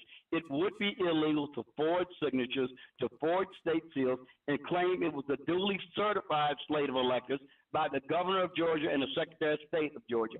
That would be illegal and a fraud. They didn't do that. Okay. What they did do was break the law. I guess I will have to fucking pull up the RICO. Okay, well, yeah, okay. Well, can we move on now? No, because We're you not gonna know agree on every this. time you come Obvious. on here and debate Well, with me. all right. But okay, I got it. But look, let's see if this fanatic, well, she probably can. Like I said, I've already told you. I believe that she puts this case before a Fulton County jury. The best hope that Donald Trump can hope for is not an acquittal, because I do not believe that will occur. The best he could occur is get a hung jury, maybe a hung jury, but more likely than not, a conviction. Okay, I so told you that a million times, and I still believe that. okay, It's so Fulton County. 90% of the people in Fulton County voted against Donald Trump. He's Okay. not going to get up there a jury there. okay, so listen, guys, and sorry, shut up. I found the indictment. Here is the indictment for Fulton County Court, right? Here is Michael Roman's name. Here he is being charged on count 1, 9, 11, 13, 15, 17, and 19. Count 1, violation of the Georgia RICO and Racketeering and Influence and Corrupt Organization Act. Okay, so here is the law that falls up under. Count 9 is conspiracy to commit impersonating a public officer. That is a fucking crime, period. I could stop right there, but there's 5 more. So count 11, conspiracy to commit forgery in the first degree, probably when he signed that fake electoral fucking goddamn paperwork, right? Count 13, false statements in writing. That is another fucking crime. Count 15, conspiracy to commit filing false documents. That is a crime. Count 17, conspiracy to commit forgery in the first degree. Count 19, conspiracy to commit false statements in writing. Now, what you do, and this is to educate y'all, or Sarge, because obviously he don't know what the fuck laws his state live in. So number 1, right? We know what that is. RICO. We don't want to see RICO. Number 9, what you do is you take this OGCA, whatever the fuck this is right here, and you right click, and then you Google it. And there's the fucking law that fucking Roman broke right here. Conspiracy to commit crimes, attempted fucking conspiracy, solicitation. Here's the same goddamn number, and it goes down and tell you what the fucking law is that he goddamn broke. And you can do every one of these fucking charges the same way. What I'm telling Sarge is that all of these laws that Roman broke is a fucking law that it's against the law for Roman to do it. Now, if he's just saying that in 1960 Hawaii offered up a set of electors and it should be legal, you're not even looking at what the goddamn grand jury did whenever they charged this man with a goddamn crime. You goddamn moron. Every one of these people on this motherfucking indictment has a law violation that they broke. Now, I'm not going to argue with your dumb ass because I know, like I said at the beginning of the show, you are a dogmatic thinker when it comes to fucking MAGA. And no matter how much evidence is presented your way, how much facts is given to you, like I just presented to you, you're going to refuse to accept the fucking truth, Sarge. And I just gave you the goddamn truth. Charges from a corrupt sack of shit prosecutor and a boy toy making these charges. That's all it is. It's not proof and it's not evidence. What it is an attempt to fold the very charges you mentioned into a RICO conspiracy, which if it occurred, they would be illegal. The problem for you is there is no real RICO predicate. This thing is not going to survive appeal, even if they get a conviction in Fulton County. But the object of this thing is not just to get conviction. It's to derail Donald Trump's political campaign. That's the only reason for it. It exists for nothing else. You can believe this shit all you want. But those of us who know better and know when a motherfucker is stacking charges, we know goddamn well what we're looking at. And that's what we're looking at in that stupid indictment you just pointed out to us. I've read a million indictments. Well, maybe not a million, but maybe 150. And I'm telling you, this is bullshit. Okay, so hold on for a minute. This is what I'm going to do with y'all, folks. And Sarge, don't cut me off. I'm going to share with y'all what the RICO charge is to show y'all Sarge is full of shit and to be a former police officer sitting on this line saying the dumb shit he's saying and trying to discount RICO. He's full of shit. Here it is right here. 22 Code, Title 16, Crimes and Offenses, Chapter 14, RICO, Influence, and Corrupt Organizations, right? These are the charges that everybody in Georgia upon this case is falling up under, right? 16-14-4, prohibited activities. Prohibited activities. Universal citation. There's the code again.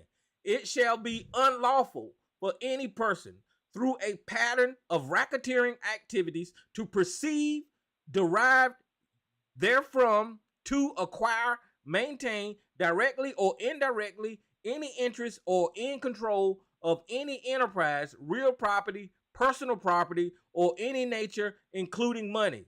What they're talking about is them coming together, conspiring to commit this crime when it came to the election fraud.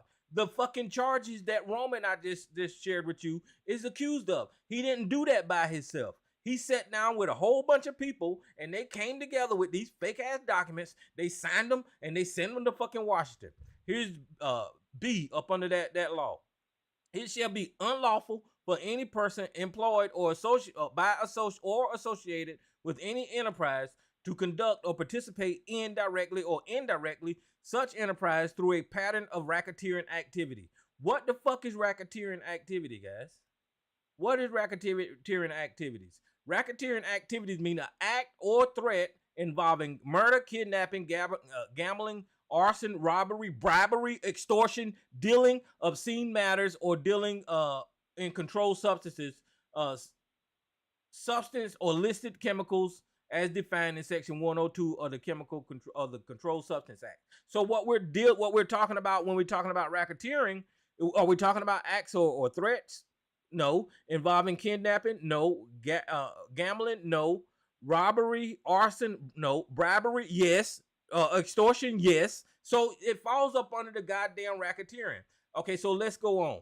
It shall be unlawful for any person to conspire or endeavor to violate any provision of the subsection A or B of this code. A person violates subsection when he or she, together with one or more person, conspires to violate any provision of subsection A or B, which they did, of this code of section, or any one or more person commits any overt act to affect the object or conspiracy, he or she endeavors to violate the provisions of subsection A and B of this code and sections and commits overt acts to affect an endeavor, object of the endeavor. Now, when they talk about subsection A and B, it is what I read you at first. Who shall be unlawful of it shall be unlawful for any person through a pattern of racketeering activity perceived, derived therefrom, or acquire, maintain directly or indirectly, or any interest or control of the enterprise or real property, personal property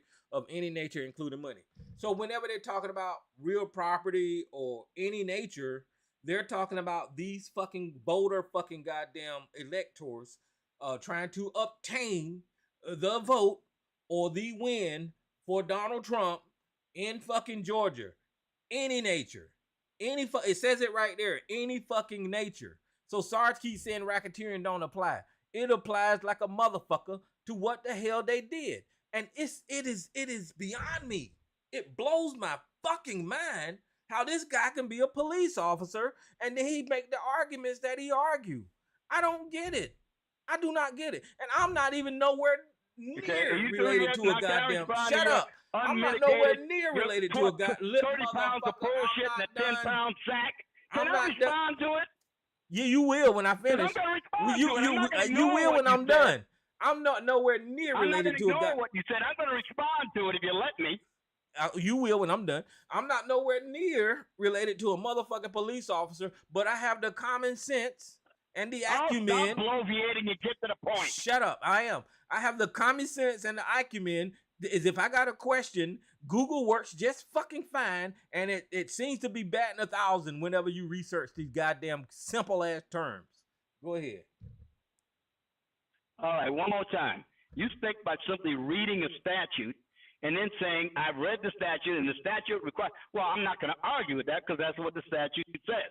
But then conversation over. It's over. Too far when you say the mere act of reading the statute makes the defendants guilty. Now, let me give you some counter information there, boss. I heard everything you said. And now I'm looking at another document that Fannie Willis is in possession of. It's called the Electoral College of Georgia, meeting on 14th December 2020. And it was a meeting of the Electoral College of Georgia regarding Georgia's electoral votes for President and Vice President of the United States. December 14th, 12:05 p.m. It is a transcript of the meeting in which the people involved, many of whom have been subsequently charged by Fannie Willis, laying out their objectives and what they're doing. Again, they put it, not only that, it took a video of it and they have an audio transcript of the meeting. And it starts off with the guy saying this: the president has filed a contest to the certified returns. That contest is pending. It's not been decided or even heard by any judge with the authority to hear it. And so in order to preserve his rights, it's important that the Republican nominees for presidential elector meet here today and cast their votes. Now it goes on to explain who the people are, if there's any objections to anything that was introduced and brought up so far, and then it go on and explain about one of the electors not being there and couldn't make it. And then he says this, the guy who's the chairman of the meeting: we're conducting this, as Chairman Schaefer said, we're conducting this because the contest of the election in Georgia is ongoing.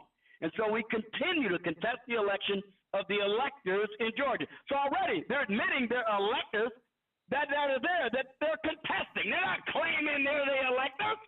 They're saying they're contesting the ones that were picked. And so we're going to conduct this in accordance with the Constitution of the United States, and we're going to conduct the election today similar to what happened in 1960 in Hawaii. And if we did not hold this meeting, then our election contest would effectively abandon. Is that correct, Mr. Smith? That's correct. That's correct. And so the only way for us to have any judge consider the merits of our complaint, the thousands of people who we allege voted unlawfully, is for us to have this meeting and permit the contest to continue. Is that not correct? That's correct, Mr. Chairman. And so on and so forth. It was an attempt to preserve his rights to contest the election in the future. And Bonnie Willis is in possession of this. Yet she still made these charges. None of this shit's going to hold up on appeal. I can bloody well guarantee you that. It isn't. Okay. Now, she's got this information. And you can see in the very transcript of their meeting, they are not claiming they were the electors. They are saying they are contesting the selection of those electors. Okay, so stop that. Listen, whenever they sent that sent the paperwork to Washington, Sarge, they were saying that they were certified. Oh, stop it. Come on, Sarge. You know they sent the paperwork. Matters of fact yet to be determined. Matters of fact yet to be determined. And I'm a bloody well guarantee you, none of this stupid woman and her stupid charges are gonna hold up. She's corrupt. She's got caught. They done caught her unethical lying ass. Okay, well, Tyrone. Go ahead, Elisa. Now you can say any damn thing you want Sarge, to. hold on. You hear other people talking. At the County, it's not gonna hold up. Oh man, go take your Ritalin. Calm down. Go ahead, Elisa. Yeah, you too. It just seems like it was so long ago that people in office, if they were even found out like smoking marijuana, the public would be like, oh no. And back in the day, they found out someone running for office, they were having an affair on their wife. Oh no. Just the littlest thing, even though we knew they all had stuff going on. Everybody does as human beings. And now here we are in 2024, and the country is still, not the country, certain part of the country, they don't care what type of illegal goings on. I mean, someone was even found civilly responsible for rape in Bergdorf and Goodman's dressing room, and these people still want this person as president. Sarge, you don't have to go so hard. He's going to get the nomination, and he probably will win, and he will be our president. And you know what?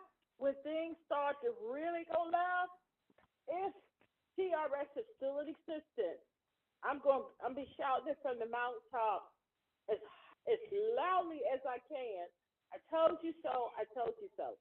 But you all can get back to that just because the people who are listening, they're going to be doing a documentary about the red tails. So I would suggest everybody look them up if you are familiar with the Tuskegee Airmen. And my relative, who was a red tail, saw a lot of action, fighter pilot. He's passed now. He's going to be a big part of the documentary. Tyrone, this is my grandmother's first cousin. Their parents were siblings. When that happens, I'll let you know so you know which one of them, because I don't want to put the name out there. Okay. So I'll let you know which one so you can see, and I'll send you some background information on it. So it's very exciting. If you look them up, he's all over the internet. And that's my grandmother's first cousin. Their parents were siblings. And I seen that movie. It was a good movie. I like that movie. Yeah. So these are things that we should be talking about, other than some crooked orange president who's gonna get the nomination that you don't have to go so hard for. He's gonna get the nomination. And even if he is convicted and they put him under house arrest, the people are still gonna vote for him. So I don't understand they're going so hard for this dude. This is bad for the country. Yeah, it is. It's bad for how we look. But you want them, and it looks like if y'all push real hard enough, you're gonna get them back. So you don't have to go real hard. This is just we look completely stupid and completely foolish on the world stage with Biden too, him too, because neither one of them should be running for president. It would have been great if we'd had some fresh people out here running. You know, it would have been great to see the Republican Party. Even what's your ex-governor name? What's her name? Nikki Haley. Yeah, it would have even been better for them to see if they would even take a look at Nikki Haley. I can't stand DeSantis, but take a look at Nikki Haley. Take a look at not enough good people decided to run because they're afraid of Trump and they're afraid of MAGA. But it would have been good had better candidates on the Republican Party had risen up and said, hey, we're going to throw our hat over in the ring. I can think of a good candidate, but he's going to be called a name, so I'm not even going to mention my old governor.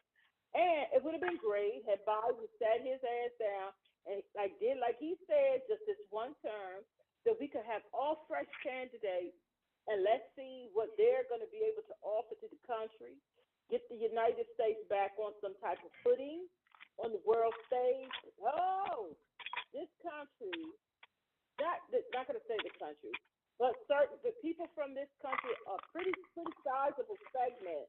They want this man who was found civilly responsible for the assault of a woman in the Bergdorf Goodman's dressing room.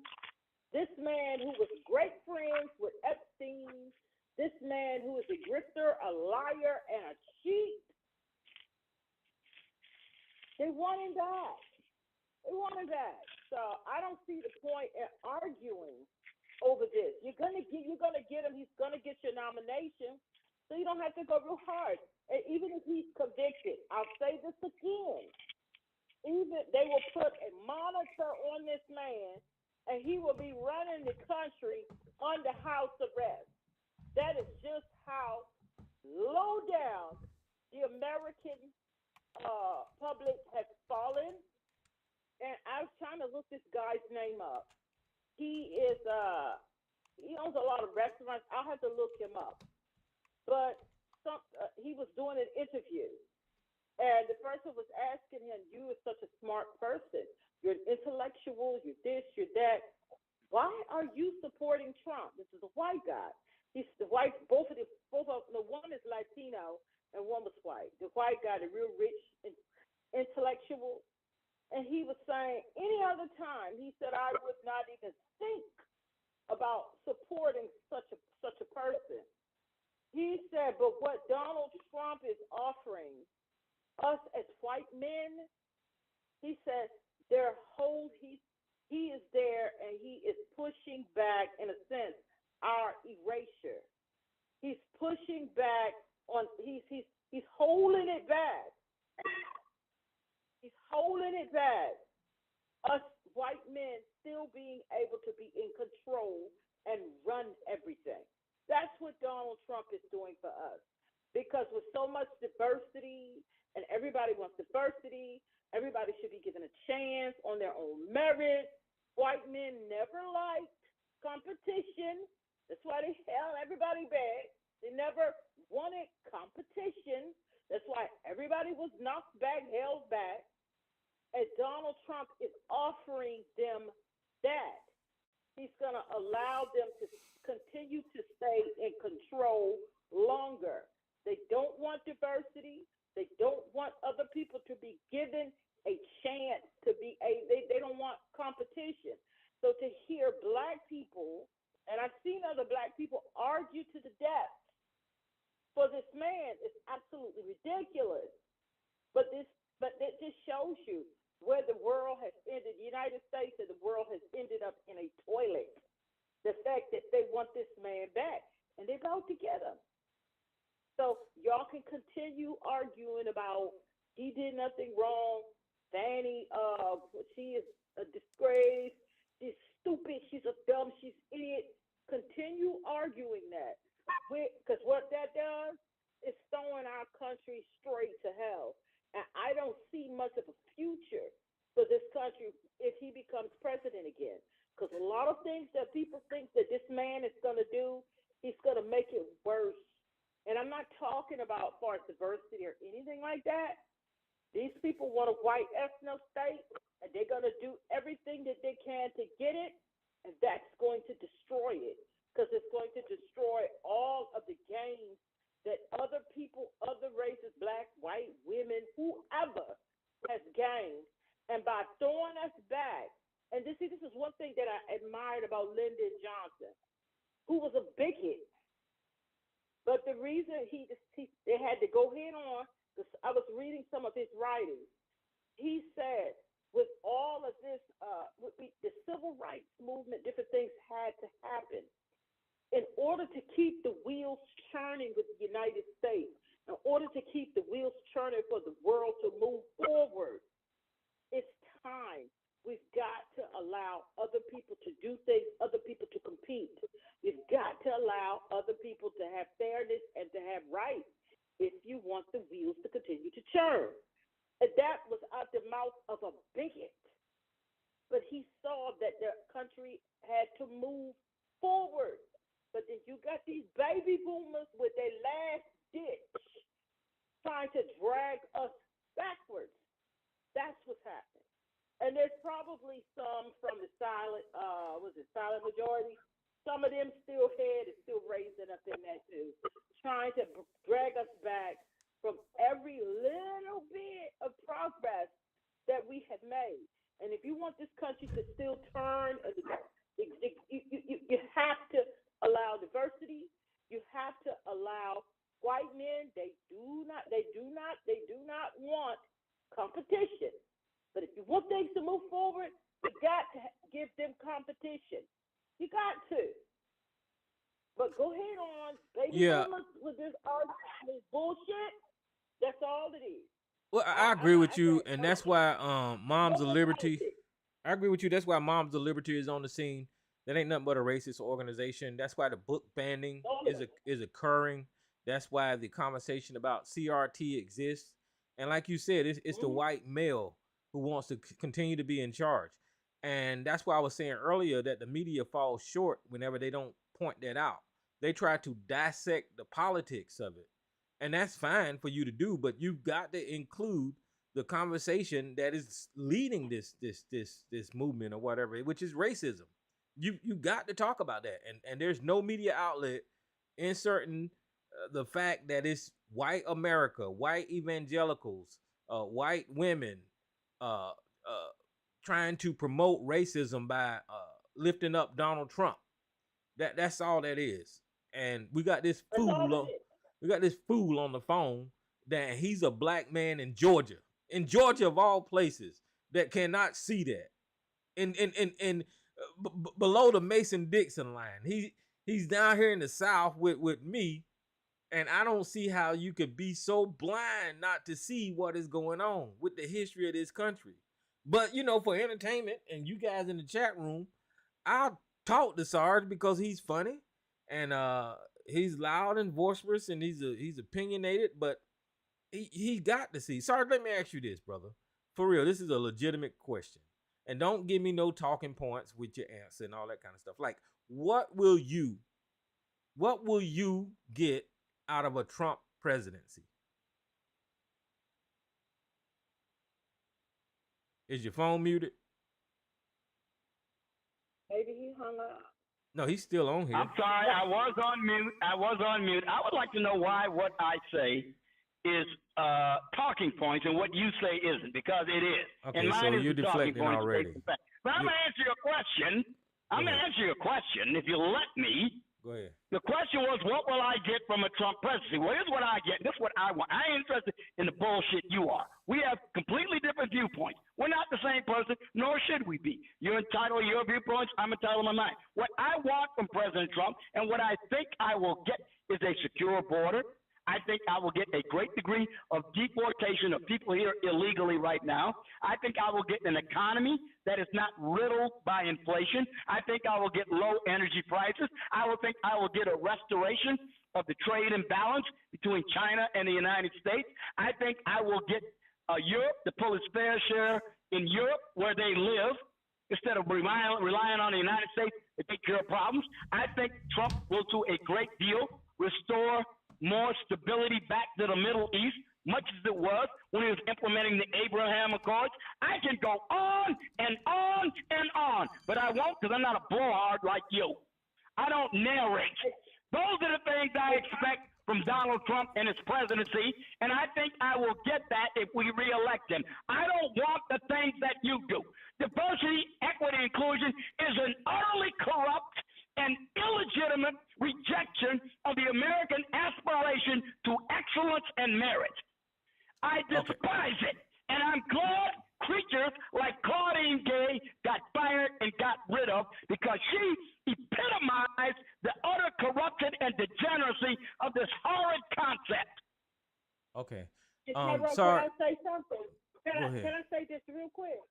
One of the reasons nothing is getting done because the House and the Senate, they have completely stopped working. The only thing they do is they have a hearing on bullshit on Tobias' laptop. They spent almost 2 years messing around with that. They got Joe Biden up. They having a hearing on his impeachment. They have these stupid hearings. They're not working. And just like right now, a group there's a bipartisan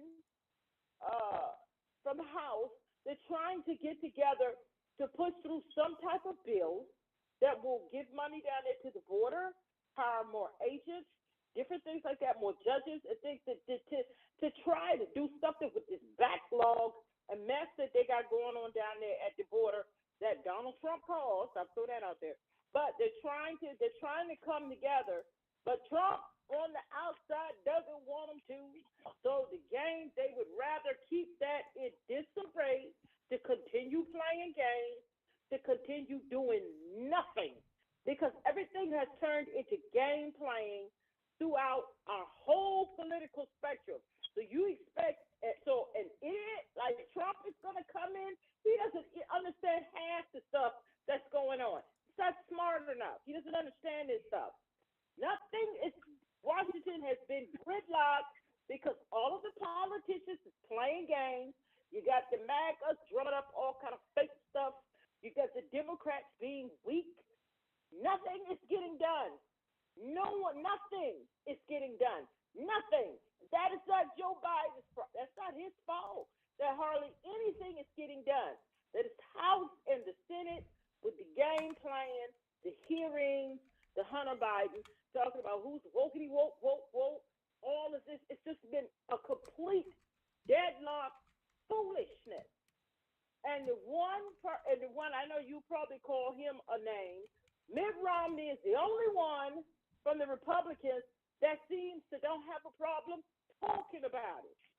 That's why he said one of the reasons he's leaving, because it has turned into a foolish game, game blaming, finger pointing, and different things.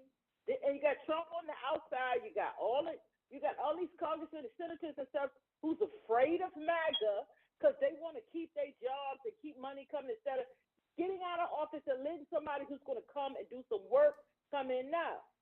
Our whole government is a farce. We look a fool on the world stage. Trump is not going to straighten out any of them things that Sarge is talking about unless he puts the right people in that he said he's going to put in and change things their way. We have our dictator, and then we look a fool, and then it's going to be an even bigger mess. But that's what y'all want. You don't have to fight so hard. You're probably going to get it back. You don't have to fight so hard. Yeah. You don't have to fight all this hard stuff.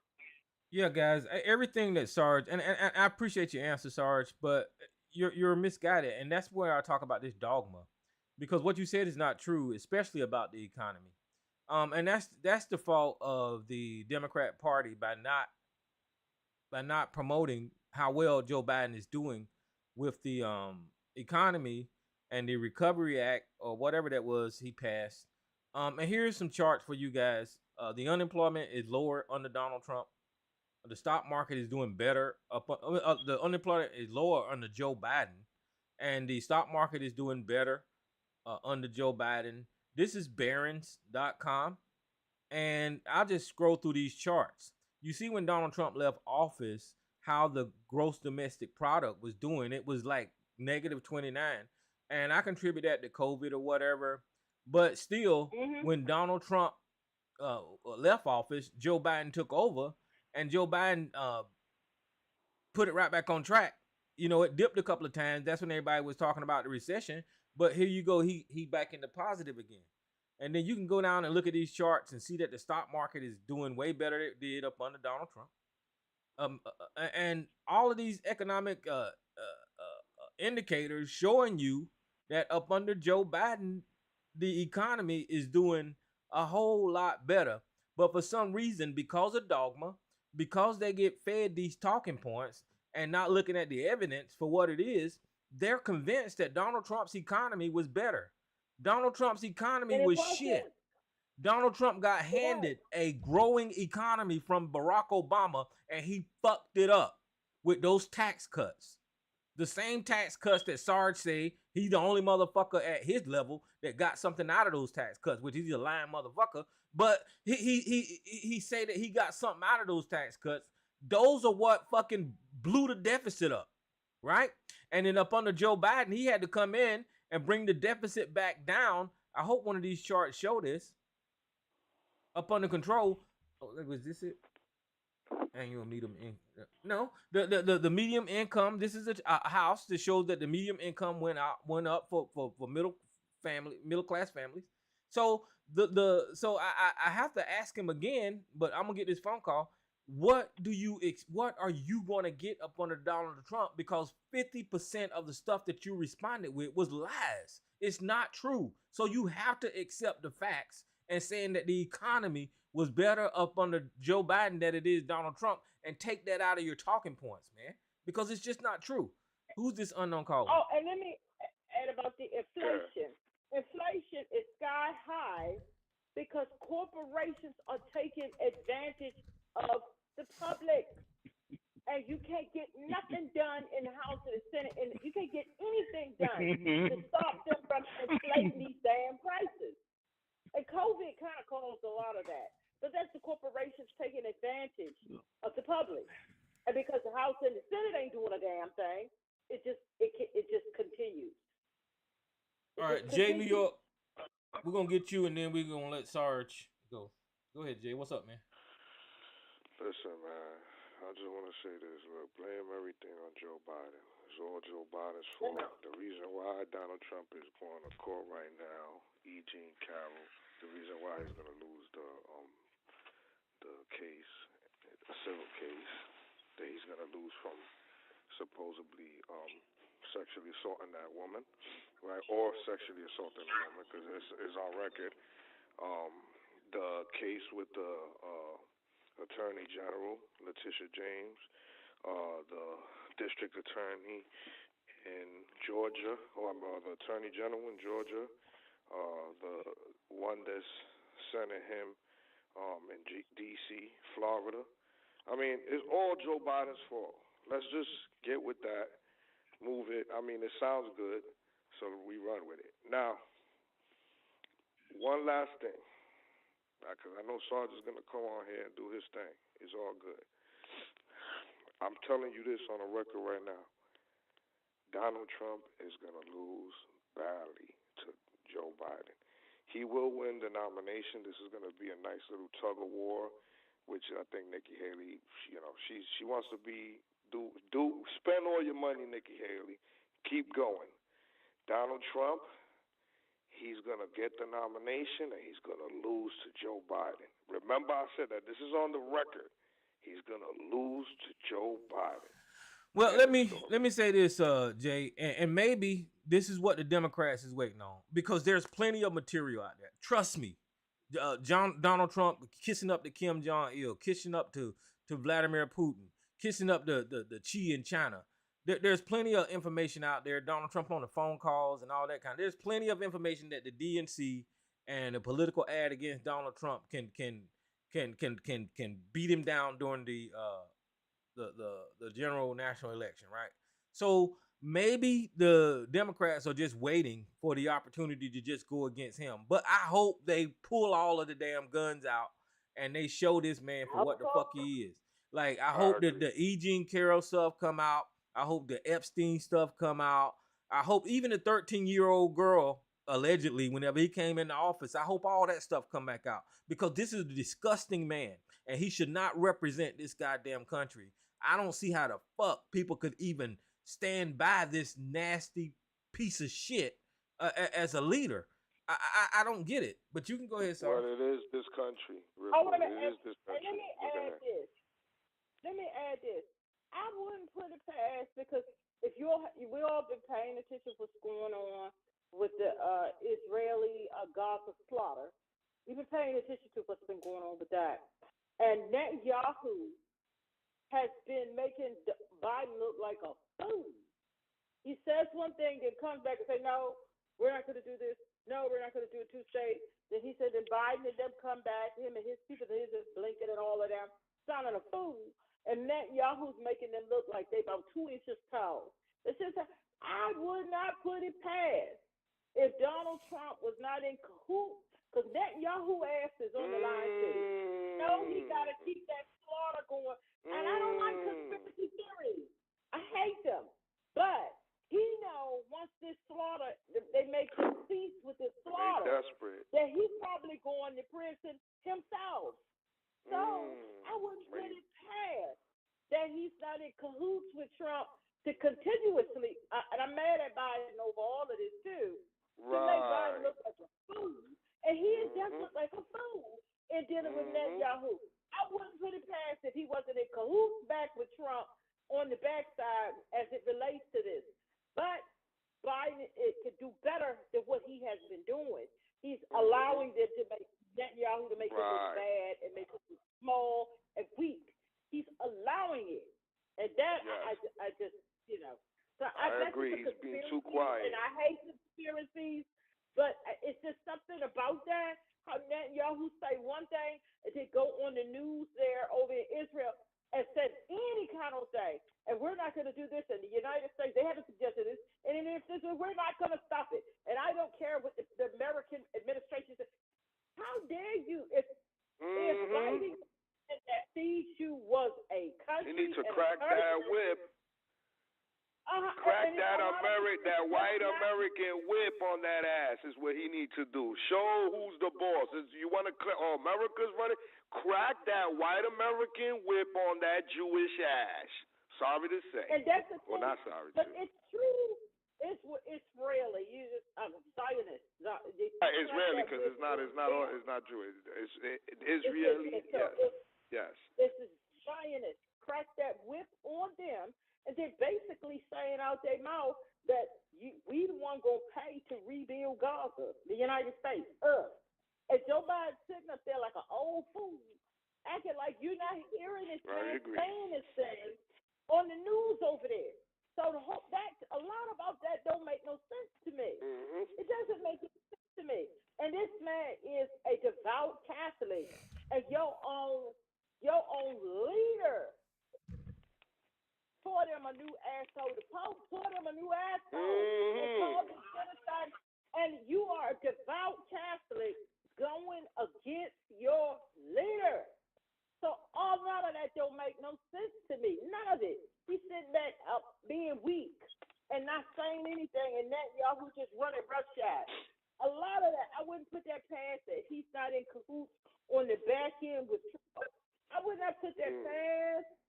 I know it's conspiracy, but that's what it's looking like to me. That's all. That's all I want to say. All right. Well, sorry. Before you go, I want to check this caller right here. Who's this caller? Hey, it's me. Yeah. Hang on a second. Let me mute yourself. What's up, Joe? Yeah, sorry, I'm at work, so I can't talk very long, but it's going to be a tsunami of ads and stuff against Trump because he's left so much material to do. But, I listen to what Sarge says, and I have to laugh because Trump was considered a joke on the world stage. We've never had a president get laughed at the UN, ever. So while he may have had lofty promises, he was never adept at getting things done, even when he had both houses under his control. He just cannot get shit done. He doesn't have the political might or pull to do that. In addition to the fact that most of his cabinet, let's start with him lying. Nobody believes anything that he says. He tends to throw his people under the bus. Who wants to work for a guy that's going to say, I don't know you, I barely know you. He says, oh, yeah, I hired the best and the brightest. Then 6 months later, oh, I barely knew the guy, fuck him, he's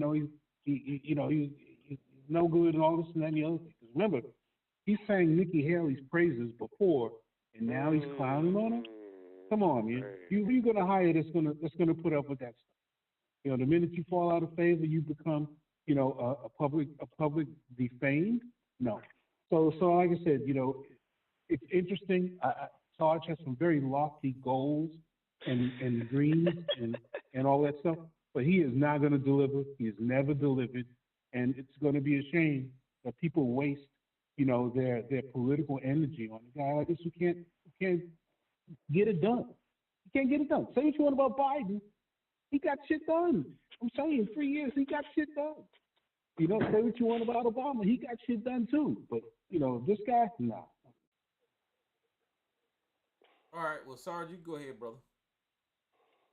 Yeah, those smarty pants in the European Union laughed at Trump too, but he was kind of right about NATO and Russia, because right now they're frantically trying to rebuild their stocks in NATO. They've depleted their ammo stocks, trying to supply its hopeless cause in Ukraine, and the Russian bears on the march, and they're panicking like a motherfucker after being dependent on Russian energy supplies. So, the smarty pants in the EU didn't exactly call that one right when they laughed at him then. But look, when you talk about why people are not confident in its economy, okay, you got to look at the fact that housing costs are up like the highest they've been since 1995. Home sales have dropped to the lowest level since 1995. Inflation is running at close to 10%.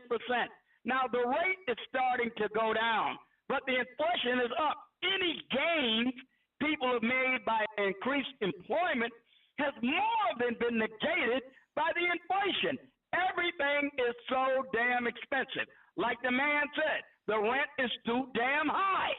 That's why people don't have confidence in this economy, no matter what all these mockingbirds keep saying. Nobody believes them. They can tell us all day long with little artificial figures that normally would indicate an improving economy, but fail to take into account this rampant inflation. The federal debt is up to $33 trillion. $33 trillion. That means the government GDP, the percentage of government spending to GDP is up 5% from 20% since Trump left office. That means a lot less money for the rest of us without printing a one hell of a lot more money, which adds to the inflation. You take a look at the fact that many of these jobs that have been added, yes, there have been more jobs that are added, but they're not living wage jobs that people have confidence in to raise a family and sustain what is the normally expected standard of living for Americans. That's why people don't believe him. They're not listening to Joe Biden and his economic whiz kids. They are saying, hey, who am I going to believe? You, your corrupt bastard ass, or my lying eyes? They see what they have to spend. They see what they have to pay. They don't believe these people. They shouldn't believe these people. And the country is more unstable now than ever before.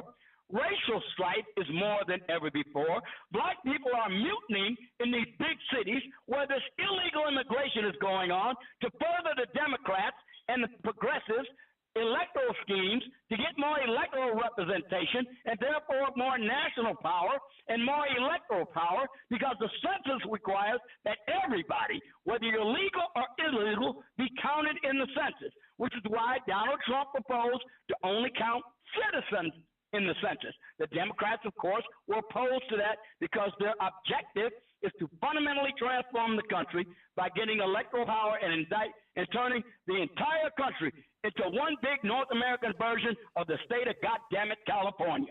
We see what's going on here. We're not going to put up with it. We're going to do everything we can to stop it. And I'm telling you right now, more and more people, especially people in the black community, I don't know if it's going to be enough, but more and more of them are waking up to it. They are seeing it. They are about ready to mutiny in Chicago.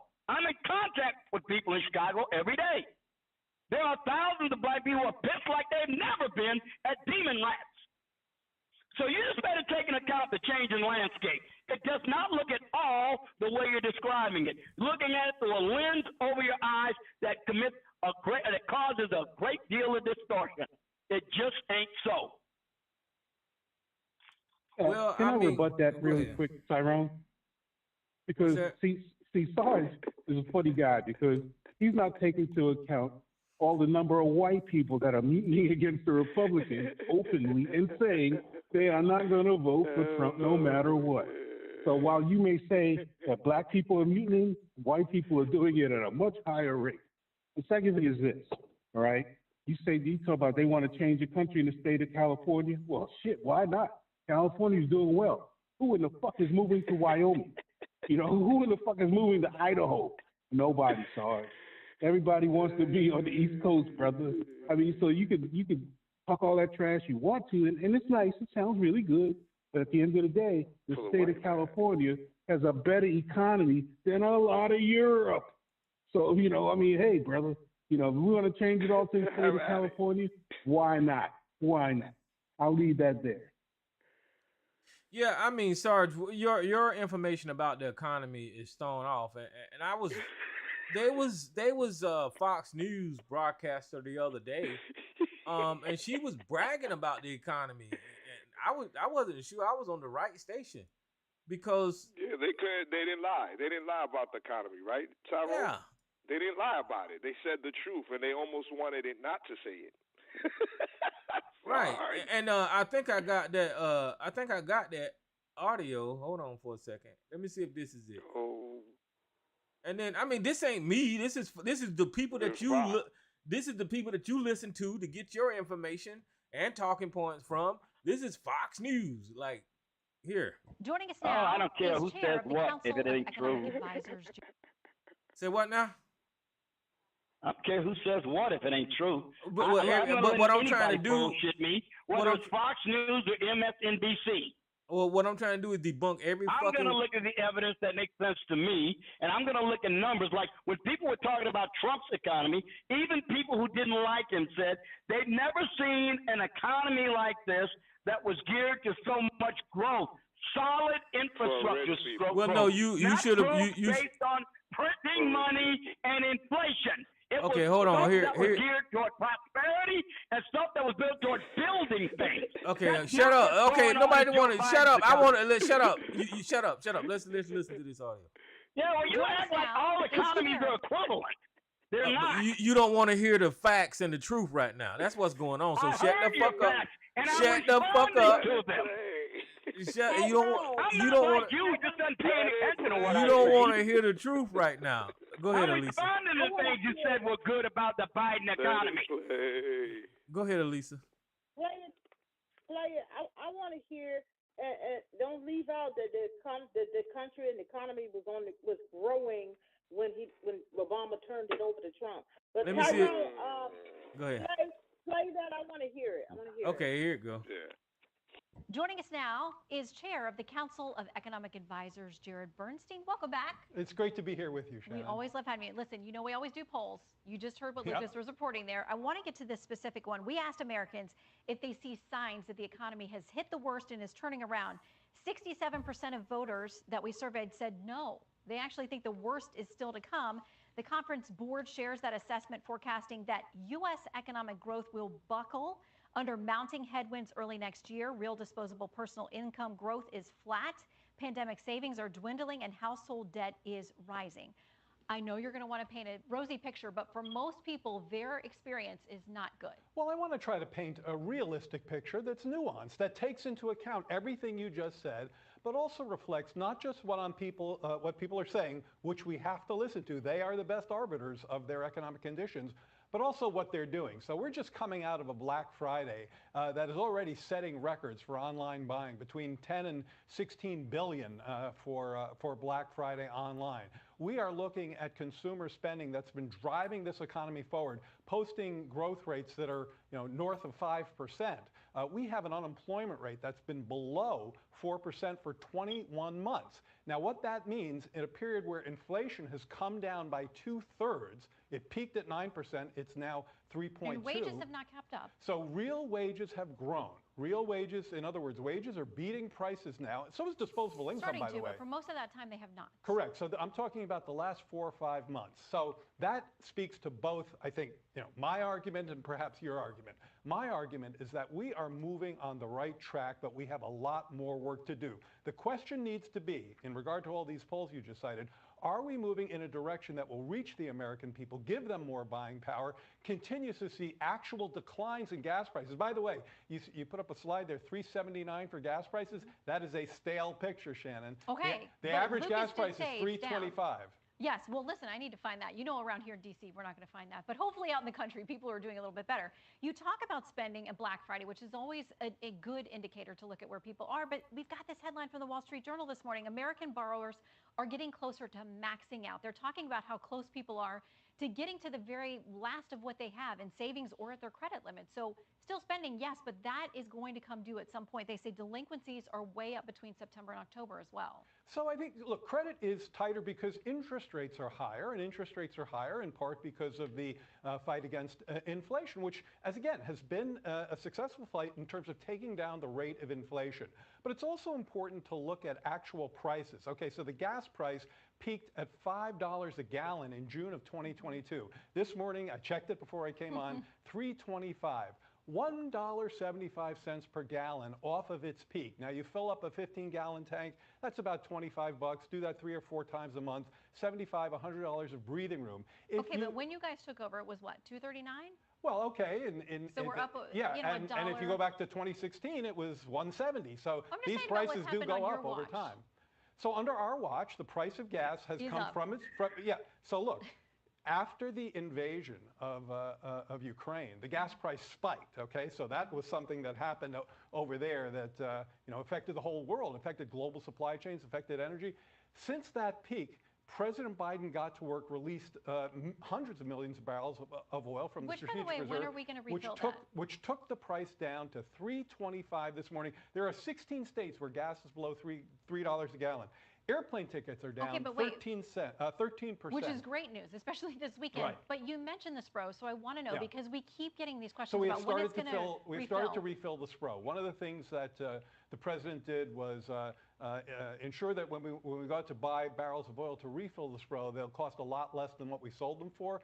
So we've started to refill with oil prices around $75 a barrel. Remember, we sold that oil for about $95 a barrel, so there's a little arbitrage there from the commander-in-chief. So look, I think if the question needs to be, not are those polls right or wrong? People are telling us how they feel. We have to look at 2 nuanced points. One, are we moving in a direction that will reach the American worker, the American consumer? Are real wages rising? Yes. Is the job market tight as it's ever been? Yes. Is inflation down 2/3 from its peak? Absolutely. Are prices coming down for gas, for airline tickets, for car rentals, for eggs, for groceries at the lowest inflation in 2 years? All of that is a yes. So we are moving in the right direction. We've got more work to do for it to reach average Americans who, by the way, are telling us through their consumer behavior that they're feeling pretty good about their own financial conditions. Well, they don't when you ask them about polling, though. I want to play something from a woman who's gone viral this weekend. She is a mom, she's a nurse, and here's what she says about the reality of her situation as an everyday American. I feel like my husband and I are doing everything right. We both have good jobs. I'm a nurse. I'm a registered nurse. I work full-time. He works full-time. Somebody has to do something to change this because like I make good money. He makes good money. We don't live above our means. She says they're actually living less than paycheck to paycheck. I mean, about over 60% of Americans say that's how they're living. We've got this stat also, a new poll from the Wall Street Journal. Only 36% of voters think that the American dream will actually be a reality for them. What is your message to that woman? It's very important to speak particularly to someone who's going through that kind of pain. And I think the message there is 2 things. One, we are working hard to deliver precisely what she's asking for, and we're seeing signs. We're seeing shoots of improvement in those areas. Real wages are now growing, and they've been growing not just for a week or 2, but for 4 or 5 or 6 months. We're seeing, yes, higher interest rates, but also people's disposable income has been rising. So their debt service payments, what they're paying to service their lending, is actually quite low. Now, if another thing, and the second thing I would tell to her, is if you actually ask somebody like that, and I think you should because it's important to flesh this out, what do they think of the fact that we've capped insulin prices at $35 a month? What about giving Medicare the power to negotiate lower drug prices? What about tax incentives for manufacturing jobs? What about capping out-of-pocket prescription drug costs? All of those are in play. They are legislated, Shannon. They are in the field. And I don't think some of the folks that we're talking to here know enough about that. Those issues poll at 80+%. And they affect very specific groups of people, and it is excellent news for those folks. Seniors? Exactly. I mean, everybody out there is struggling, but this woman feels like she represents, and the response to her has been person after person saying, I'm in the same boat with you. She said she had, $200 or $300 to make it another week and a half to the next paycheck. And for some people, they said, man, I'd love to have $200 or $300. So here, I think we have to think about the following. President Biden likes to say, don't compare me to the almighty, compare me to the alternative. So I just took you through 5 minutes of everything we're doing to try to help precisely that person and everybody like her, whether it's raising real wages, keeping the job market tight, bringing down inflation, lowering costs of gas, of groceries. What do we hear from the other side? Tax cuts for rich people, giveaways to big pharma, helping wealthy tax cheats evade taxes to the tune of hundreds of billions of dollars. That's who they're fighting for. She is who we're fighting for, and we're going to keep doing it until we reach her. Well, she feels like, she says she's not political, but the average American out there, and in all of these polls, including Democrats, say that they're not doing well. And so, listen, we're always cheering for the American economy to be good for everybody.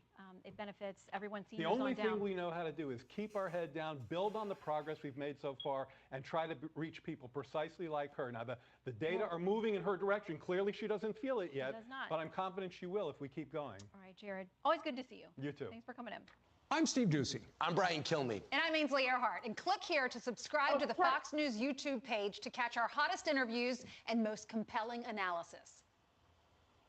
All right, so hold on. Let me say this right here. As y'all can tell that the Fox News person was trying to spin it the way they do, and that guy just kept coming back with facts about what the economy really is.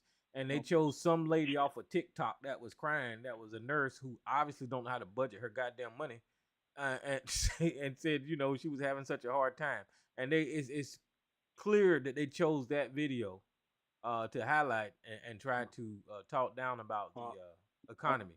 But go ahead. No, Tyrone, hold on, Sarge. Hold on, Sarge. That's not what happened, Tyrone. Sarge, hold on. That was a video that they chose from someone off of TikTok. Yeah. It was just a random person. I don't believe her. I don't believe it is. That woman from TikTok. I don't believe her. All right. Well, I don't believe her. She didn't prove it. Let's forget it. No, I don't. Reason why I don't believe her. I say forget her. Let's forget her. Let's talk about something else. Forget that. Hold on, Sarge. Let Elisa finish. Don't do that. Don't do that. Don't do that. I don't believe her, and here's why. That woman said she was a registered nurse, and she didn't say what her husband did unless I missed it, but that he has an excellent, good-paying job, and she's a registered. I will repeat this: a registered nurse. And she's talking about that they're not going to make it from month to month. I don't believe her. I don't believe her. I believe that woman put that TikTok video up and she's lying. I don't believe that. I don't believe her. I don't believe her. You shouldn't. Go ahead. That's all I want to say. I'd rather talk about something else. I'd rather talk about something. Of course. All right, go ahead. Yeah, I'll take a piece of this when he's done too.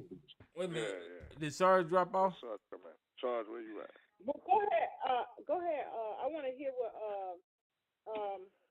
who was that said they wanted a piece of her? That was Joe, but I'm trying to make sure Sarge's audio is. Yeah. His hearing aid falls on the floor from time to time, so we got to give him time to pick it up. I want to hear what Joe has. Sarge, are you there? I don't believe that woman. I don't believe her.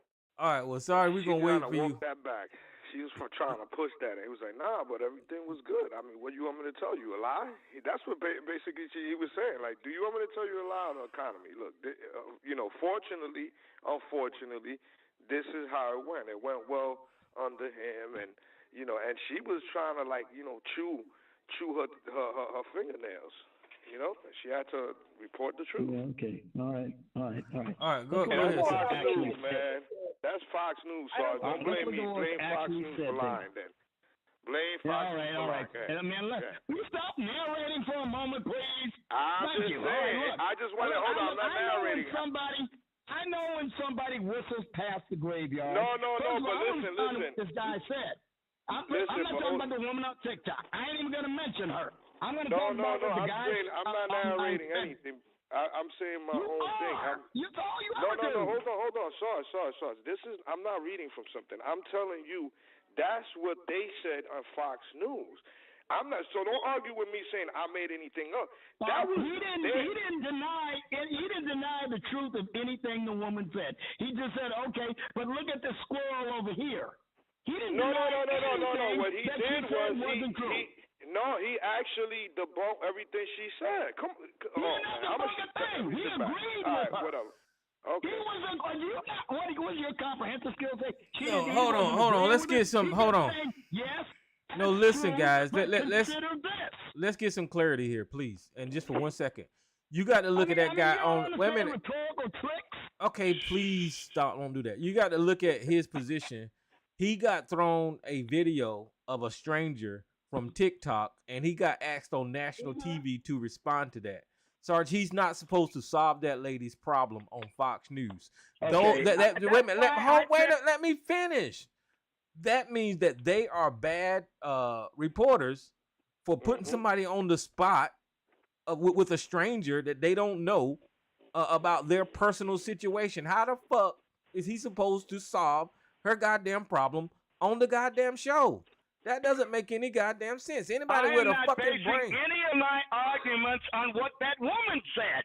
So stop putting that woman, explain that woman's situation. I cannot speak for her, and I have no intention of trying to do so. Yes, I agree with you. They shouldn't have put that clip in there. I don't think that was a good idea at all. So we agree. Now let me go on to what was substantively said in the conversation. He was talking about online spending and what a marvelous indicator online spending. All these people are online buying stuff. What's happened to all the brick and mortar stores as a result of it? Have we considered that? No, we haven't. He didn't even mention it. And she didn't respond to it, and she should have. It's putting a big dent into their profit. He talked about the rate of inflation going down. Yes, it's going down. It went down from a historic high in the last 4 decades. A historic high. Yes, it's gone down, but it's still up higher than it ever was in the last 4 decades. You look at gas prices. He said they literally increased between 80 and 100%. But they're down from 125%. Gee, let's go have a party. Then he went on to say he didn't mention anything about credit card debt. Credit card debt has increased $45 billion in the first quarter of 2023 alone. That's a 4.6 increase in 1 quarter. Cardholders shouldering, for the first time in American history, a 13-figure debt of $1.3 trillion for the first time. Why are they using so damn much credit? Because they needed to afford the basic goods that are so high because of the goddamn inflation. No. Hey, look, there's one more thing I got to say. Calm down. All right, listen. Will you tell him to shut up? All right, look, one more thing you need to consider. And you don't want to consider this because this is the thing that has got most Americans riled up. The number of unemployed in the U.S. in January of 2021 was 158.8 million. In November of 2023, it dropped because the number of employed people went up to 161.8 million. So, yes, there are 3 million more people with jobs than before the pandemic and since Joe Biden's been president. Now, I will concede that. You heard what I just said. 3 million more people now with jobs. But in that same time period, listen now, at least 8 million illegal aliens entered the country. Now, if all of them got jobs, which we know didn't happen, but let's say theoretically they did, that means that the legal population has 5 million fewer jobs than 4 years ago. If none of them got any jobs, and we know that's not true either, then the legal population has 3 million more jobs. We got 8 million more people can only survive by having their food, their shelter, their health care, their education, their clothing, and everything they consume provided for them by the legal population through taxes and government subsidy payments to the illegals. No one's sending these people money from their home countries. They send money back to their home countries and support themselves off our welfare state. That's something you, the Democrats, and this guy did not factor into his equation. Okay, so hold on. And Joe, you're gonna go, but I just want to address this, guys. What y'all just heard was some mental monopoly from Sarge. He's not responding to what I said. I will, and I will respond in the manner that I speak. What y'all just heard is some mental monopoly from Sarge, right? What he said was 8 million illegals entered the country. And then he tried to relate illegal people to the unemployment rate. But wait, do we count illegal people for unemployment? I mean, do they get FICA? Get the fuck out of here. You can't do that, Sarge. You can't say the unemployment rate is down and it's because illegals cross the goddamn border. The rate that you're looking at is because Americans has jobs, not fucking immigrants having jobs. And whenever they do that dumb shit, the unemployment rate is down because we got so many immigrants. That's bullshit. Illegal immigrants. You calling them illegal your goddamn self, nigga. What the fuck is wrong with you? Jesus Christ. Once again, Negro, you don't listen to what the fuck I said. Let me tell you again what I said. How are these 8 million people that came, how are they surviving? Are they legal or illegal? Did you hear what I said? Are they legal or illegal? How are these 8 million people, do they have jobs or don't they? Are they legal? Are they getting the job? Are they legal or illegal? Why don't you respond to what I say? I'm asking you, are they legal or illegal that you're talking about? All right, so I said we got those many more million jobs since Biden has been president. Now, we got 8 million more illegal aliens. I didn't say whether they're counted in the thing or not. Then why bring them up, nigga, for the unemployment rate? All these people surviving. Then why bring them up? Hold on, wait. If you're talking about the unemployment rate, right? For Americans that work, that got social security numbers and get FICA taken out of their goddamn check, why the fuck are you bringing up illegal aliens? The number is talking about Americans that fucking clock in with social security goddamn numbers, not illegal immigrants, Sarge. So what the fuck? The illegal immigrants should not have a difference on the fucking unemployment rate, you fucking moron. What is wrong with you? Who is paying for these illegal aliens to survive? Where is the money coming from? God damn it, are you this fucking stupid? Okay, so let Joe talk. I know Joe wants. I mean, I swear to God, if you don't respond to what I say, you just distort it. Jesus Christ. Go ahead. Okay, Joe. so where's the money coming from? I'll address this really quick. Yeah, I'll address this really quick. Where's the money coming from? The corporations that are hiring, Sarge. I mean, let's be real about it. The main beneficiaries of illegal immigration are the corporations that hire them illegally. Because you still have to, I don't know how they bypass the I-9 form, but they do. You can go to any number of food processing plants, farms, all that. You're going to find illegal immigrants working there. Restaurants. I mean, the list goes on. So that's where those people are working, to be honest with you. So, I mean, let's not act like this. That doesn't exist. It doesn't happen. Hold on. So then if you really, hold on. Will you let me finish what I'm saying? Will you let me finish what I'm saying? Will you let me finish what I'm saying? Yes, right? Go ahead. I'd like to respond to what I just said, though. I didn't hear you because you're talking over me. Okay, I'm one trying more to finish time. What I'm saying. So you'll know. You can so ask your question when I'm done. You can ask your question when I am done. Hello, sir. Hello, sir. You can. Sarge, let Joe finish. You can ask your question when I am done, sir. Sit down. Sit down, sir. Okay, be my guest. You are excused. Be my guest. Now, yeah, be my guest. Like I said, so yes. So a lot of these companies and small businesses, in fact, here in New York, if you go to any restaurant, you're going to see a Mexican or Ecuadorian or Peruvian or even a Venezuelan cooking in the back. Are they on the books? No, they are not. They're paid in cash. So, I mean, it is what it is, bro. I mean, if you really want to crack down on immigration, you have to crack down on the businesses that are hiring. I mean, there's no ifs, ands, or buts. You can deport all day and night, but as long as businesses are hiring and paying, they're going to keep coming. You don't stop it. You don't stop it just at one door. You got to kill all entrances and exits. So now, I believe that woman, what she said. And the reason I believe it has nothing to do with the economy. It has everything to do with the fact that America is changing. Hang on a second. I got to put you on mute because I got some noise. All right. You can ask your question. I'll listen to you. Well, go ahead, Sarge. Okay, so again, you have just essentially conceded that the illegal alien population is obviously cutting into a portion of those newly created jobs. Now you just conceded that. You said No. Hold on, wait. Okay, hold on, Joe. You hold on, Sarge. When Joe said that they're getting paid under the table, that is not conceding to your point because they're getting paid under the table. Do you understand that? Stop it. Just stop it. Negro, do you not understand they're occupying the fucking job? They're not hired in America because they're illegal there. Okay, you ain't never owned the business then. Jesus Christ. All right, man, look, I tell you what, if you're irrational, I can't have this conversation no more. I just conceded. No, listen, they're not counted because there's no paperwork on it. Are being Sarge, taken Sarge, by Sarge, illegal aliens. Sarge, That's the question. How Sarge. many are They're there? not. They are not counted because there's no God paperwork damn, on man. them. I swear I never seen a motherfucker with so much trouble comprehending shit. Yeah, I know. I have that problem with you. You seem to not understand that when you are I hired listen to what you're illegally, saying, I you are not respond on the to it. books. Tyrone makes up some shit Yeah. I didn't even say.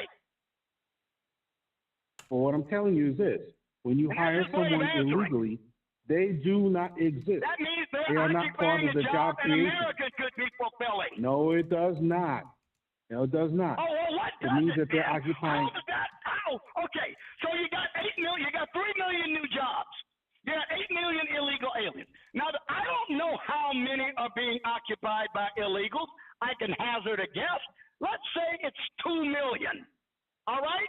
That means 3 million jobs haven't been created that are being taken by citizens.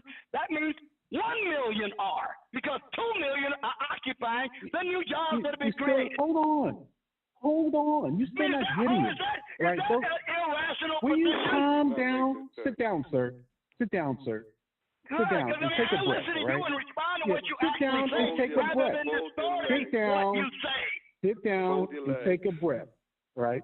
God Because damn, what's man, I don't know not what's so being hard to counted, understand about what I said.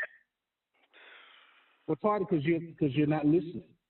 You're running your I am mouth and not listening. I'm listening. responding directly to what you said. Again, You said that when we jobs talk were about coming in, and you said that they weren't taking jobs that Americans could be taking. That's what you said. no, I did not.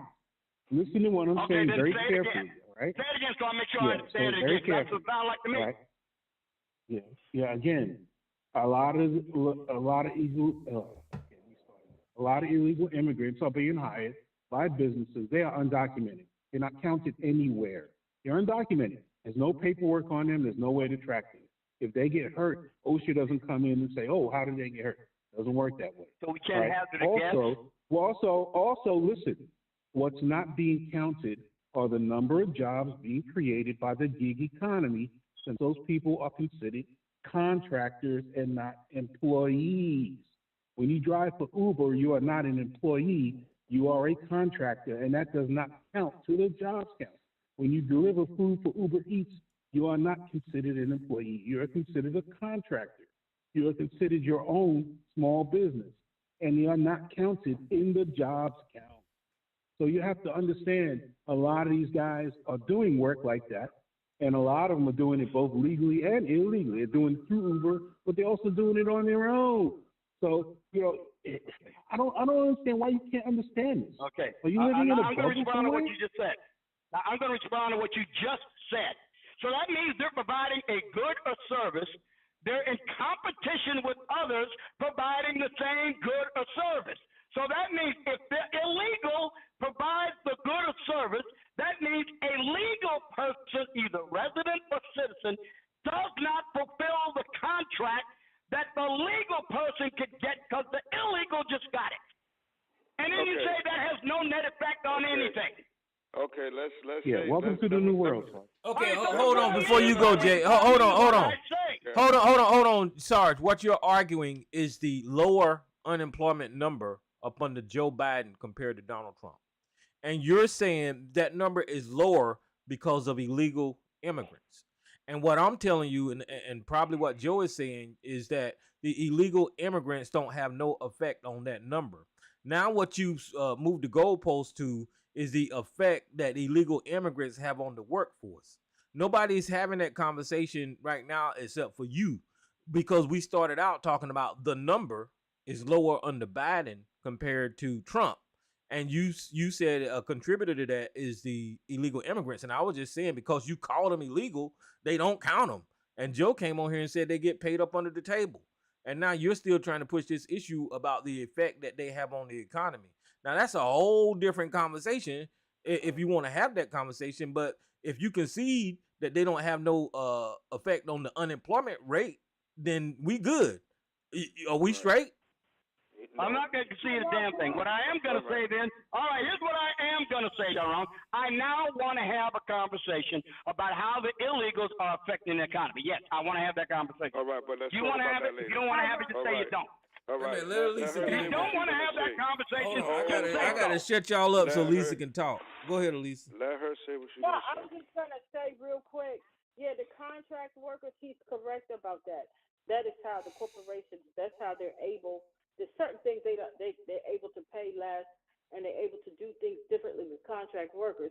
And then the illegals who are being paid under the table, the corporations, they don't have to pay them benefits, health care, and different things like that. So that works out better for the corporations.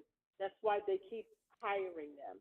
They're more likely to hire them if they can get away with it, because they can pay them less and they don't have to pay benefits. So that's one thing that cannot be left out of the compensation. So the corporations are doing better by hiring the illegals. Because if you hire an American citizen, and if they are not a contract worker, and they're just a worker, you have to provide them benefits. They pay That's less. That's exactly why I want to have the conversation. That's exactly why I want to have the conversation. Now, you just made a big deal out of the fact that the Biden administration is touting they're adding 3 million jobs to the economy, which I've already conceded that they did. Now, I want you to tell me how many of those 8 million illegals are contractors. I guarantee the overwhelming majority of them are not. How are they surviving? There's only three ways they're surviving. Number one, they are getting subsidies from some form of government, state, federal, and or local. They have to be. Otherwise, they'd be starving and dying in the streets. Number two, they're subsidizing themselves through criminal activity or a combination of the other two. Or number three, they are taking jobs that an American could fulfill. It's one or all three of those things, and you are not responding to it. Okay, so listen, I'll respond to it. The America is entitled to give these people subsidies. I don't know if you come from the southern border or Europe, if you come from the Ukraine, if you come from wherever the fuck on the planet, you wanted me to respond to your motherfucking goddamn comment, and I'm doing it. So shut the fuck up. Because America does not let people starve in their country. I know that's a kind of oxymoron, because we got starving people all over the place. Just like that little dumb lady that called Fox News. Clearly she's starving. But my point is, America do give these people subsidies. So that's not a thing. They would give them to the people that, whether if they came over the border or not. And whenever it comes to these people working, I'm pretty sure they finding, but they're not like legal contractors. You can't be a contractor for a plumber and go get a job as a contractor as an illegal person that has no credentials, or electrician. They're not legal contractors, so they got to be working for someone who has a contract, which goes back to what Joe said. Who these corporations are hiring these people to do the work, right? And then you said, are they committing crimes? I don't know. They could be. I'm pretty sure there are some that are committing crimes. But why come way the fuck across the Central America to go to fucking jail? That makes no goddamn sense to me. Of course, there are some, like the gangs and cartel members that come over here to sell drugs and commit crimes. Yes, those people exist. But these families that are traveling over here, that is stupid for them to come all that goddamn way on fucking foot to end up in jail. And that's why y'all argument falls apart with me, at least, when it comes to the crimes that these people are committing. So I got you. You got your answer. Now you just moved the goalpost. I said, does the illegal alien influx this invasion have any effect that is significant upon the economy? I say yes, it does, and you have all but conceded it by your bloviating. I agree with you. It does. chasing. It does. You're not gonna get no argument with me. It does. And that's all I'm going to say. Yeah, but something you're missing though. Something you're missing here, Tyrone. You know, and this is the thing that Sarge just cannot wrap his mind around. Right? They don't live like Even we with live. a guess, They don't live like we live. Yeah. So folks that and come the net here. effect is not Yeah. positive. God damn. Yeah, hold on. Folks that come here will live 10 and 12 and 20 to a house if it means survival. They'll eat beans and rice for dinner every day if it means survival. As Americans, most people will not do that. Most people are accustomed to having the things that they want when they want them in this country because they've never really known the hardship that a lot of these other people have. So, yeah, you can look and say, how are they living? They must be turning to crime. No, they just live differently than you. Their world works differently than yours. I gave three options. One of them was crime. I saw the other day, I saw one of those electric scooters. It looks like a skateboard, you know, a child skateboard with electric motor on it, with a family on it. A family of 4 on it. Joe, you lying. Right? Joe, Right? that is a lie. No, Nah. I'm serious of heart attack. No, I'm serious of heart attack. You can come to New York or any other major city, you'll see this. They're riding on mopeds in the winter. They're riding on electric bicycles to go to work. Grown as men, some senior citizens riding electric bicycles. They're doing shit. Okay, that and again, you Americans just said couldn't they're even going to work. Think about doing. They've got a job. Yeah, but the They point. took a job. Yeah, they Whose have. job did they Even take? if sometimes they make their own. They do this shit that other people aren't gonna do. Here we go again. When's the last time you saw? Oh, yeah, They're hey, doing Sarge. jobs When's the last time you saw a Americans kid? won't do, like Hey, in Sarge. contracting and drywall work. Sarge. Americans don't want to Sarge. do drywall work. Sarge, when's the last time you saw a kid come to your house to shovel snow? Okay, I'm going to say again. You're telling me Americans don't want to do drywall work and Listen building to what I'm contracting. saying. I don't believe that. Listen to what I'm saying. I didn't say that. You said that. What I'm saying to you is they do All right, well, that's jobs why Americans don't So do. what kind of jobs are they doing Americans won't do? Tell me, Let me they? handle the drywall question. All right, it's not that Americans don't want to do drywall work, Sarge. Like Elisa said, if that drywall contractors hire somebody, they're gonna want benefits. If that drywall contractor hire a immigrant, they don't even have to offer them benefits. Plus, they don't have to pay them as much. Well, hold up. Oh, man, this is too rich. Hold on. This is just too rich. I can't believe y'all are confirming everything I've been saying about Democrats. All right, well, look. The Democrats want a new serf population, in other words, and you want to help them get it. This is the reality. Oh, Lord. Listen, let me tell you this fact right here. It's the Republicans with the fucking companies that are hiring these illegals. Right. Donald Trump has illegals working in Mar-fucking-Lago. He had them working in Trump fucking towers. Goddamn Lindsey Graham probably got some goddamn illegals working down here in South Carolina, goddamn Lionel. So don't be talking about this, the goddamn Democrats. It's all Americans that want to pay for cheap labor. It's an internal operation. All right, Tyrone, I swear to God, man. I swear to God. You just love these mythical narratives. Sarge, sit back for a minute. You can't ask a person's immigration status when you hire them. You have to run them through E-Verify. If they pass, they'll have to be considered. No. They It is illegal to inquire as to their immigration status. E-Verify is broken. E-Verify is broken. E-Verify is broken.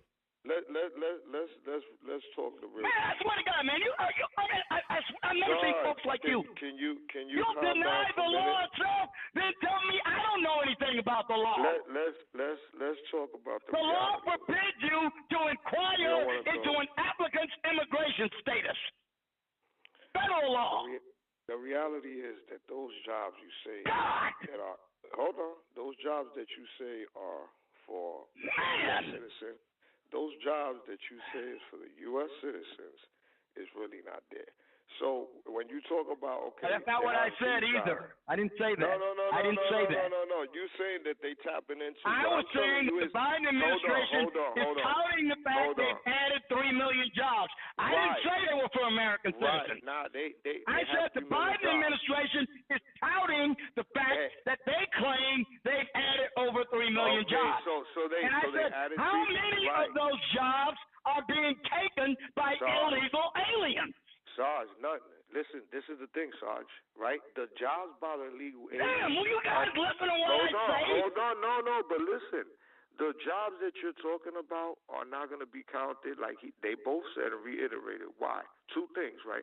Number one, those corporations set aside a certain amount of jobs where they're going to be like, listen, we're only going to pay this much. And they know by default the pay rate that they're giving is going to attract a certain type of person, right? They know that the average citizen ain't going to be able to afford to work there.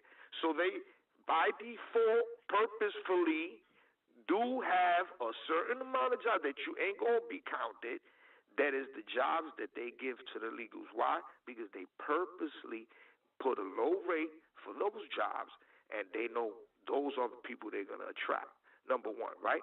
Number two, another thing is the government. They've proposed for the government to crack down on the corporations, and guess what? They don't want to do it. Sorry, they don't want to crack on the corporations. They define them here and there, but they don't want to crack down on them. Okay? And that is the truth. There was some man that spoke, that worked with the government. He spoke on one of these shows and was saying, look, the reality is they don't want to crack on the corporations. That's the truth. Why? Because it works hand in hand. Those corporations put money in those pockets of those politicians that's there. Leave it alone so we could continue doing what we're doing, because guess what? America likes buying cheap products, right? And American corporations like to make a bang for their buck. They want to make 5 out of 1, right? They're not going to do it with a U.S. citizen. Why? Because they're going to have to pay them a decent wage, what's considered here for an American citizen, if you care about a U.S. citizen. But they obviously don't, right? Because they keep employing illegal aliens, right, that were coming here because they know these jobs are available. Somebody told them, there's a job out there for you. Guess what? When they go there, that job is waiting for them. So, if you really want to get down to let's cut all the shit, and going back to reiterating what Joe said, and Tyrone, why not press those corporations, companies that are hiring the illegal aliens? At last, we have clarity and agreement for once, Jay. You are absolutely right. Now, here's the difference, though, between Republicans and Democrats. Yes, the Republicans want to do the same thing. They go about it by a slightly different route. Their route is largely, I didn't say exclusively, I said largely, through H-1B visas and guest visas. They bring them in a legal fashion, but they bring in foreigners to take jobs Americans could be doing. So I'm going to concede that one to you on the Republicans. And for the most part, not exclusively, but for the most part, or to a large extent, note the words I'm using, those are jobs that tend to be on the higher end of the pay scale. The Democrats, on the other hand, want to open the borders and just let people flood in to get, number one, the main reason they're doing it, this is the primary reason, to get more electoral power in the states to which they are headed to. That means when they're counted in the, they're looking at the long term. They're going to have more electoral votes. More electoral votes means in national elections, you get more of a chance to control the election. And secondarily, all right, so hold on for 1 second. Let me finish. Let me finish. I'm gonna do like you did me. Why should I? I'll cut you off. Hold on. Second to that goal is illegal immigrant cheap labor. All right. So check this out. Listen, what Sergeant, every time I talk, you always talk over me. So please don't get offended because I close your line. But what Sarge just quoted, and this is why I talk about this guy, was the great replacement theory, right? And we all heard it, is that Democrats, black people basically, want to invite aliens in so they can win the politics of this country and take over the country with brown people. That's the fucking great replacement theory. And this is how I know this guy's program. And because the immigration problem in this country is not a Democrat or Republican thing, it's an American thing, right? So it doesn't matter what party you're in.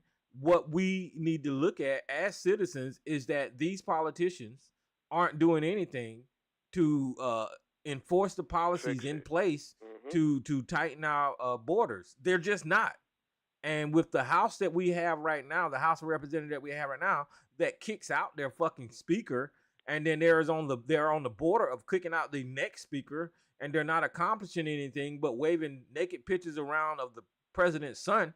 You know, I mean, Sarge is pointing the finger at the wrong fucking people. But I'm blaming both parties for not addressing this issue of immigration, because there are policies on the book that can fix this stuff with how they process people through the border and all of that kind of stuff. They don't have to let these people through. They should find a legal pathway to for these people to get into this country and hold Mexico accountable for allowing Mexico's allowing these people to flow freely through their fucking country and come to America. What the fuck, you know? And I know the reason that Mexico is doing that is because Mexico government is not in charge. The cartel is in charge down there. So that's the main reason that the Mexico president don't even run his goddamn country. Fucking drug dealers and cartels run it. But there's other methods, is my point, that we can address this immigration thing. In Central America, where these people were coming from, we used to have good relationships with Central America, right? But now we don't. Now they're drug dealers and warlords and all that kind of bullshit. And that's what those people are running from.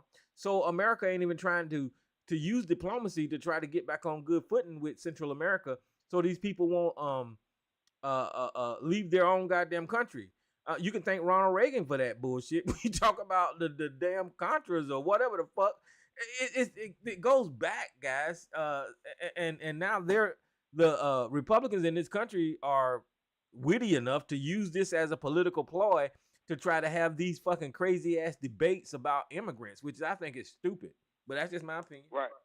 No, and before. Yeah, but Tyrone. Good. No, I was just gonna say that you kind of beat me to it, saying that it was basically like I was gonna say, Sarge, you never heard me mention a party. When I said about them fixing, I said the corporations and politicians. You never heard me say Democrat and Republican, and I purposely didn't mention Democrat Republicans because they both get in checks. And that's what I'm saying. They don't come to the table because it takes two to tangle, right? And unfortunately, you have to have at least one or the other. They got to be all in synchronization, at least a certain amount of numbers. And they're both not aligned. And what I see is that in both parties, you have a lot of them taking checks, and more than some, and maybe a party than the other. But what I'm saying is that it's a problem on both, and it's like what he said, it's a country's problem. They don't want to fix it. It's not this administration, it's been administrations, and it's really the Congress involved in it as well. I'll leave it. Well, I tell you, I'll agree you didn't say anything about Hold on a second, Sarge. I added that because I wanted to make the point of Sarge. it. You didn't say Hold on one did. second. Hold on a second. Never mind. He's on the road. Yeah. No, I was going to say, here's the problem with this great replacement theory. The Democrats don't need immigrants to fucking trounce the Republicans in votes. The Republicans themselves admit in a straight-up election, they will lose. They've said this themselves. Their pundits have been saying this for years. Why? Because they don't have a coherent policy to put forth to the American people that will get them to vote for them. So they have to generate fear. That's their biggest thing. Fear of this, fear of that. Yeah, and and they also have to do gerrymandering, and they have to do political tricks legally to manipulate the vote so that they win elections. But at the end of the day, Democrats do not need an influx of immigrants to beat Republicans hands down any day of the fucking week. So let's put that to bed right now. Your own people say it. They say it all the time. The Republican Party is shrinking. It's not adding. You don't win votes by subtraction. You win them by addition. And there's nothing that they're doing to gain new voters. They're not gaining young people. They're damn sure not gaining the majority of America. So let's put that to bed, please, because I'm tired of hearing that crap. Like, we need these immigrants. Hell no. Well, I mean, and We Joe, to don't. your point, hold on. To your point, Joe, the last couple of elections, the Democrats won just by, whatever policies they was putting forth. Because they won the midterms, they won all that kind of, but it didn't have anything to do with fucking immigrants. And they just used that talking point to, like you said, scare people. Yeah, it's their policy. And look, they were the ones that forced striking down Roe v. Wade, and look how that helped them. It's their policies or their lack thereof, policies to help the American people. They didn't want the child tax credit. It's things like that that the Republican Party fight against, that they don't want, and that's why they have to, like Joe was saying, he said it perfectly, they have to do politics to win elections. Yep. Republican Party did not strike down Roe versus Wade. The Supreme Court did. Now all of these blue states can have whatever abortion policy that they want. They can kill babies right up to the moment of conception. Don't start that describing how Why are baby you fetuses. saying the Republicans did it? Well, don't start the fetus, describing the fetuses and all that kind of stuff. Don't start that. Well, she said the Republicans struck down Roe versus Wade, and they didn't. It's a Republican fucking. It's a Republican heavy. It's a Republican Supreme Court, Sarge. Stop it. Okay. Listen to me. The Republican Supreme Court did. Now every state that wants the most extreme, radical abortion policy imaginable is free to implement it. Those of us who don't want it in our state are free to have ours. Everybody can have their own thing now. I don't know what you're complaining about. Trump took credit for it. Trump said personally, and he should. Yeah, he said he did it. So it's a Republican. And he Republican did. No, it's the Supreme Court. Because at the end of the day, Supreme Court's not supposed to judge Republican or Democrat. They're supposed to judge constitutional. The titular head of your party. The Constitution is quiet about abortion. The Republican head of your party is taking credit for getting rid of Roe versus Wade. He should. Okay, so the Republicans did it, nigga. But the Supreme Court is not supposed to be Republican or Democrat. It's supposed to be constitutional. Well, Joe just shared with us that the Republican leader You can't understand that because you don't know anything about the Constitution. Okay, but Joe just shared with us the Republican leader is taking credit for getting rid of it. Okay, once again, the Supreme Court struck it down, not the Republicans. Well, is Donald Trump lying? It was a correct decision because now every state is free to implement its own abortion policy. Is Donald Trump lying? Look at the policy they got in Illinois right now. I'm asking you. You can't answer my question, sir. Is Donald Trump lying? It's more extreme than what the Supreme Court would have allowed. Is Donald Trump lying? Here's what I mean about you, man. You don't answer nothing anybody says. You're going a red herring hunt. I'm asking you, is Donald Trump lying? Is Donald Trump lying when he say that he got rid of Roe versus Wade? He did, and he should. Okay, this is Republicans. Politician. He's a Republican politician. Supreme Court associate and the Chief Justice are justices of the Supreme Court. Oh my goodness. He's a pro-choice Republican. They're not politicians once they get there. They are politicians. They don't have to stand for re-election. Well, do I have to go into the scandals behind Clarence Thomas and the politician? Well, let me make my point. Do I have to go into the scandals behind Clarence Thomas and the other Supreme Court? Okay, see what I mean about now? Another red well, herring. you said they're not politicians. Squirrels, nigga. I'm not a coon dog. Okay, you said they're not politicians. I was getting ready to prove to you. I'm gonna say it one more time. I'm gonna say it one more time. The Supreme Court of the United States is not a political organization, or it shouldn't be. Okay, I'll go with it shouldn't be. Once they I'll go with it. As long as they serve for good behavior, they are on the court for life for good behavior. They don't have to stand for re-election. They're not politicians. I'll go with it shouldn't be, but whenever you say the Supreme Court are not politicians, All right. that's okay. just not true. The politician, Donald Trump, took credit for ending Roe versus Wade, and I will say it again. He should take credit because he was largely responsible for it. But the court made a ruling that was consistent with the goddamn Constitution. But I also seem to recall Kavanaugh and Barrett lying when they said that Roe versus Wade is settled. It's It's precedent. settled policy. Yeah. Yeah. It seem to recall that was lie. until it was reconsidered. All precedent is precedent until it comes before the court for reconsideration. It was, and it was undone on that basis. Well, generally we on the Democratic side call that bullshit and lying. And lying. They Generally. lied to get. They lied to get the job. Tyrone, now all of a sudden you say the Constitution is holy writ, and ever since I've heard your ass here on TRS, you say it ain't worth the paper it takes to wipe your ass with because it's written by white supremacists and black people had no say in it. Now all of a sudden, no, to you, it's goddamn fucking holy writ. And they lied to get the job. They lied to get the job. Bullshit. You don't believe in the Constitution anymore than you believe in the tooth fairy. The Constitution is full of shit. It's funny.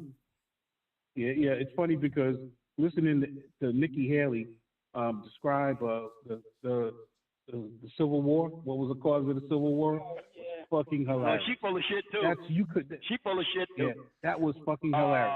What was the cause of the Civil War, Sarge? I will agree with you on that, Joe. Nikki Haley is as full of shit as the Christmas goose. Sarge. She ain't got my vote. Sarge, what was the cause of the Civil War, Sarge? Okay, Negro, see, this is what I mean about you. It doesn't matter what I tell you. You're going to distort it. So I'm not going to tell you a goddamn thing. Go crack open a history book and learn for yourself. Oh, my goodness. Sarge don't like Nikki. Because every time I tell you, you disregard it and you distort it. All of a sudden, he don't like Nikki, Yeah, so why are Republicans fighting so hard to change what the Civil War was about, Sarge? Why is that such a sore point for them? You say they are. They are not. Bull crap. Okay, give me an example of what you mean. Show me how they're doing that. Right. Nikki Haley, nigga. What, Come on, tell me. I want you to tell me what the Republican Party platform, what is the Republican Party platform on the war between the states? Make sure you're correct now, because I know what it is. Yeah. I seem to recall the Texas. Not what an individual Republican might say. Not what an individual Republican might say. I seem to recall Texas being amended that slaves were was it workers? Some kind of workers? No, sir, that's not the Republican Party's position. You're wrong. You're wrong. I didn't say it was a Republican. I said Republican. That's what I didn't say Republican Party. You said the Republicans. That's what you said. You said the Republicans. You didn't say a Republican said this. You said the Republican. When you say that, I think you mean what the Republican Party says.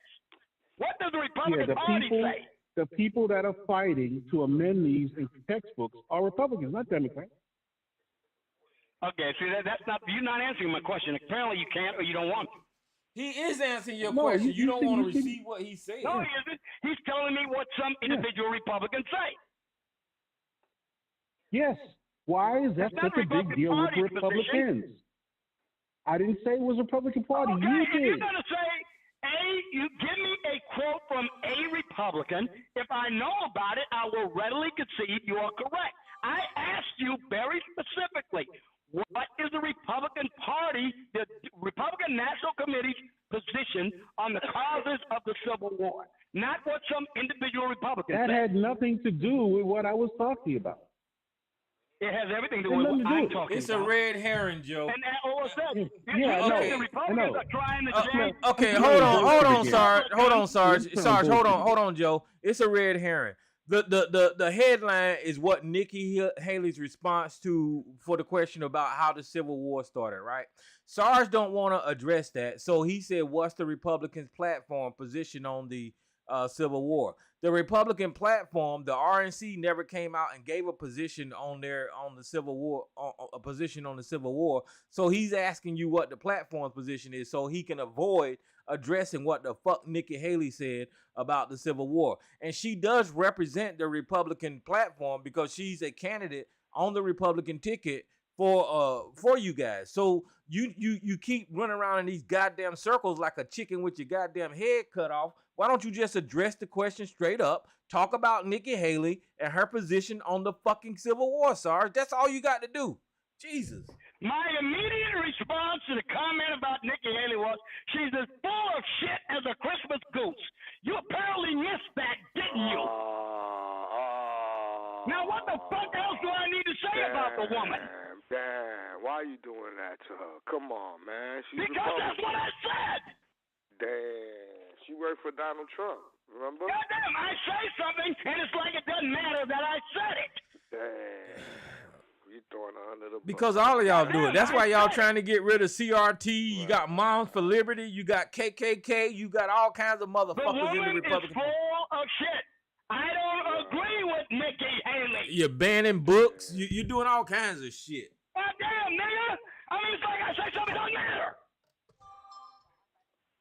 It doesn't matter anymore because I thought you was with Nikki. I know it doesn't. You're on the line with me. But the point being, though, she said it for a reason. And she said it because she didn't want to anger South Carolina take it up with voters. her, not with the Republican so Party. the point, again, but we had a president that said it was slavery. 3 words, it was slavery. Yeah, Now, how come a Democratic president can say that? Yeah, Abraham Lincoln, Republican. How can a Democrat, how can a president of the U.S. simply say it was slavery, but a candidate can't say it because she's scared of losing votes? What is wrong with your party? Take it up with her. I ain't voting for her. You know why you ain't vote for Nikki Haley? It's because she's an Indian American. Because she's not a natural born citizen? Maybe that's one reason. Because she's an Indian American. That's why you're not voting for Nikki Haley. She's not a natural born citizen. In other words, she's born a citizen of India. In other words, she's not white. That's why you're voting. You're not. When she was born under the citizenship laws of India, she was a citizen of India because of her parents' citizenship. She was born in South Carolina. Nigga, I swear to God, you don't listen to what the fuck I say. You just don't respond to it. She was born in South Carolina. I'm going to say it again, and you can ignore it all you want, but I'm going to keep saying it. Okay. Under the citizenship laws of India that are every bit as valid as our own, like we say, any person born to an American citizen anywhere in the world is a citizen of the United States. They have similar laws. Her parents were not citizens of the United States when she was born. They were legally resident in the United States when she was born. Okay, so none of that matters because our Constitution say if you was born on this land, you are automatically an American citizen. Point blank, period. What her parents was and whether they fucking got their visa or not don't even matter. When the baby come out of utero on this ground over here, you are American. That is what's so wonderful about the Constitution, and that's where you guys came up with the term anchor babies, because our Constitution allows this type of citizenship according to the document. So just because you're ignoring the fact that she is an American citizen. See, nigga, you love to get me in a thing with you that I'm not arguing with you about. Okay, so shut up. Said she was born a citizen. She was born a citizen. She was born a citizen by virtue of the 14th Amendment. Okay, so which shut up. means she cannot be a natural born citizen. It doesn't matter. Okay, let me just say this right here. You can in a minute, but the natural born citizen argument, guys, is another red fucking herring. Natural born citizen versus American born citizen is not even a goddamn thing. Sarge is telling us that if you're a natural born citizen compared to a 14th Amendment citizen, your citizenship has more weight than it does vice versa, which is not true. It doesn't matter if you call yourself a natural born citizen or an American citizen or you was born here. You still have the right to run for goddamn president under this Constitution. Now let me see who this caller is. Who's this caller? Big J here. Oh, what's up, Big I J? just gotta say, Sorry, here's I'm gonna what open your line. Don't cut Big J off. Go ahead. Here's the hypocrisy of Sarge, right? Because when Aunt Donna was having a baby in 1961, he had a problem saying that child who became the 44th president was not even a U.S. citizen, and that came out of the womb of a white woman living in Hawaii, when Hawaii was the 50th state of the union. I wish Sarge would make up his mind up what who is and what isn't a natural born citizen. Now, as for Nikki Haley, you're right, because though there's some Supreme Court case, I guess it's talking about Kill v. Long Supreme Court case of the late 1800s, kind of dispute what Sarge is talking about. So Nikki Haley can run, and if she's able to win, she has the right to be president of the United States. Thank you very much. Wong Kim Ark versus the United States, 1898. Supreme Court held that the reason Wong Kim Ark was a citizen was by virtue, and the only reason he was a citizen of the United States. They didn't say natural born, they said a citizen. They said he was a citizen of the United States by virtue of the fact that his parents were legally resident within the country, and the 14th Amendment had passed to make him a citizen. The only constitutional provision for natural born citizenship, the only thing, is eligibility to be president or vice president. It has no other value whatsoever for anything else. It does not mean you are a better or a greater citizen. It simply means that out of the 47 people who have been president of the United States, all of them are supposed to have been natural born citizens, which means, of course, millions of others have never been president, whether they were natural born or not. So let's stop pretending it is a blanket prohibition on some sort of privilege that everybody can attain. It's not a privilege. You have to qualify for it. You can't be a president unless you're 35 years of age. You can't be president unless 14 years of your life have been resident in one or more of the states, and you have to be a natural born citizen. It's not a privilege. You have to meet the qualifications. That's all it means. And in the case of Barack Obama and his mother, the reason people made such a big deal out of the Kenyan birth is because the Constitution would not have applied to his birth. Because if he was born in Kenya, this is if, I'm speaking hypothetically according to people who made the argument at the time. If he was born in Kenya, that means his citizenship, like Ted Cruz's, would have been governed by the Immigration and Naturalization Act of 1953. There's a provision in the Immigration and Naturalization Act of 1953 that says the person who fathers or mothers the child must be of a certain age at the time the child is born. If they are below that age, which was a question involving Dunham, which was a question, which was a matter of fact to be determined.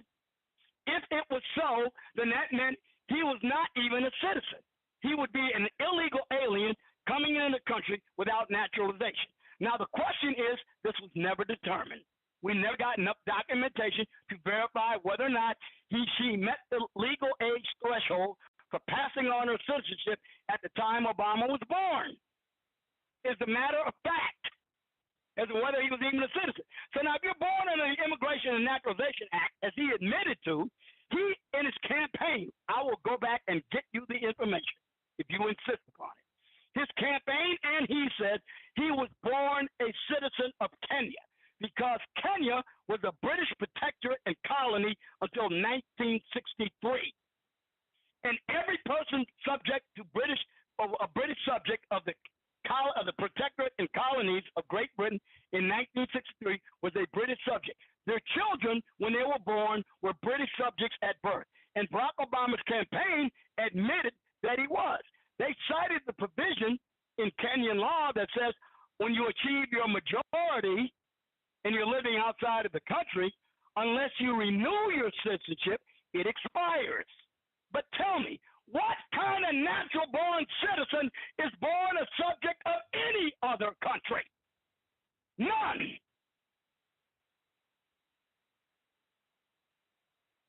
That's my answer. It has nothing to do with being a lesser person or anything else. It has to do with the status, nobody the law, said that. the 14th Amendment, and the Immigration Naturalization Act of 1953. Look them up and read them. Nobody said that they're lesser than. Who put that out there? Nobody. Many people said that to me. I'm not saying you did. You didn't say that to me. I never heard you say it, but I'm saying other people right here on TRS say, what do you mean they're not as good a citizen as anybody else? No, it has nothing to do with that. It has to do with eligibility. A naturalized citizen, no matter how worthy they are, is not eligible to be president. Not Henry Kissinger, not Arnold Schwarzenegger, not any of them. They are all excluded right from Jump Street.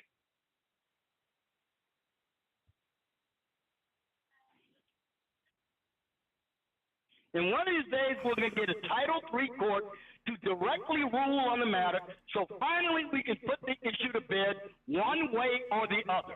If it has some kind of constitutional relation, I will be happy to concede to whatever the court rules. It's not an issue. The only person got an issue with it is you. And look, guys, I'm going to show you. There are millions of people who believe the way I do. Okay, millions. Well, it's not the law. But look, here You're it is. Wrong. Okay, shut up.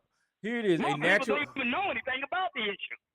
Okay, you're saying natural-born citizens are the only people that can be president. Listen, here. That's what the Constitution says, not me.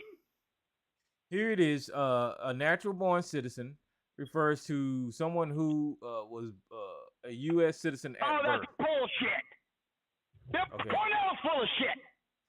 Okay, so let me finish. A natural-born citizen refers to someone who is a U.S. citizen at birth and did not go through the naturalization proceedings later in life. Under the 14th Amendment, the naturalization clause of the Supreme Court case, United States versus Wong Kim Art 169, and that's what Big J was referring to whenever he first came on. Okay. And all of this. All right. Okay. All right. Nigga, we listen to you scream all night. Shut up. All right, go ahead, man. I'm gonna respond to you directly to what you said. Directly. I'm not gonna hedge.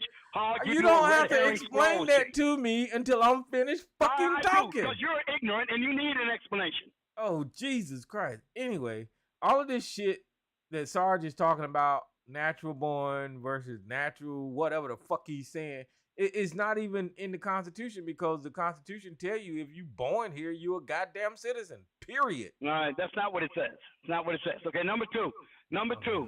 Well, Prince Harry was born a United States citizen through his mother, Meghan.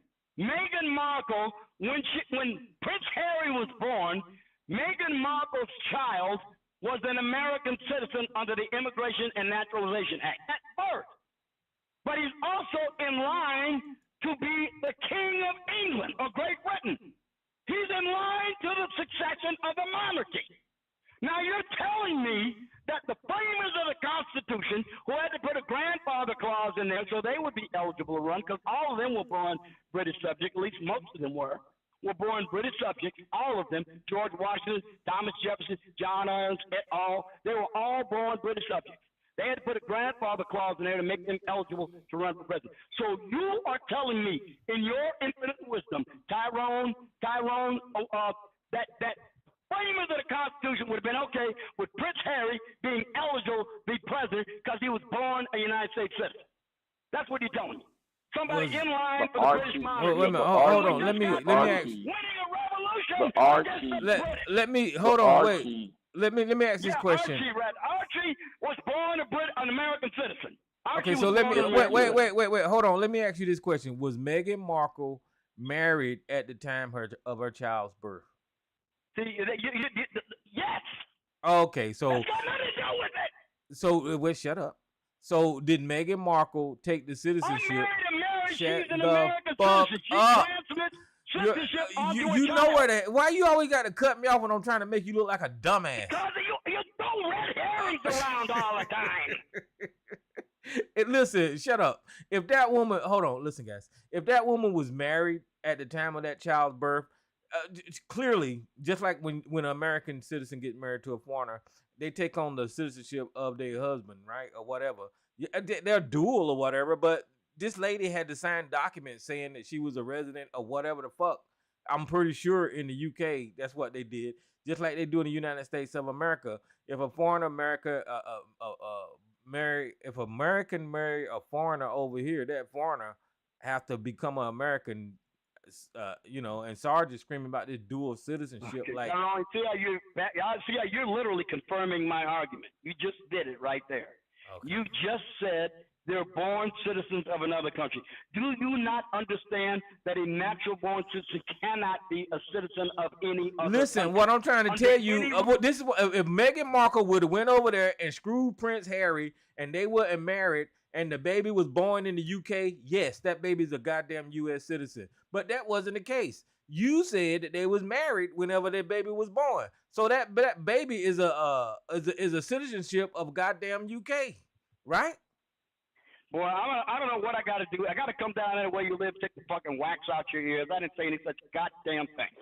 What I said was that in the case of Nikki Haley, her parents were married when she was born, and they were lawfully resident. But it was irrelevant. If her mother had not been married to her father, by virtue of the fact that both her father, illegitimate or legitimate, both of her parents were Indian citizens when she was born. That doesn't matter. Hold on. Irrespective of their marriage status, would pass on that citizenship to their child. Go ahead. Hold on. First of all, if we're going to use the children of Meghan Markle, right? Let's say though you are correct, right, Sarge? They still can get that. They still can be president of the United States because one of them was born in California.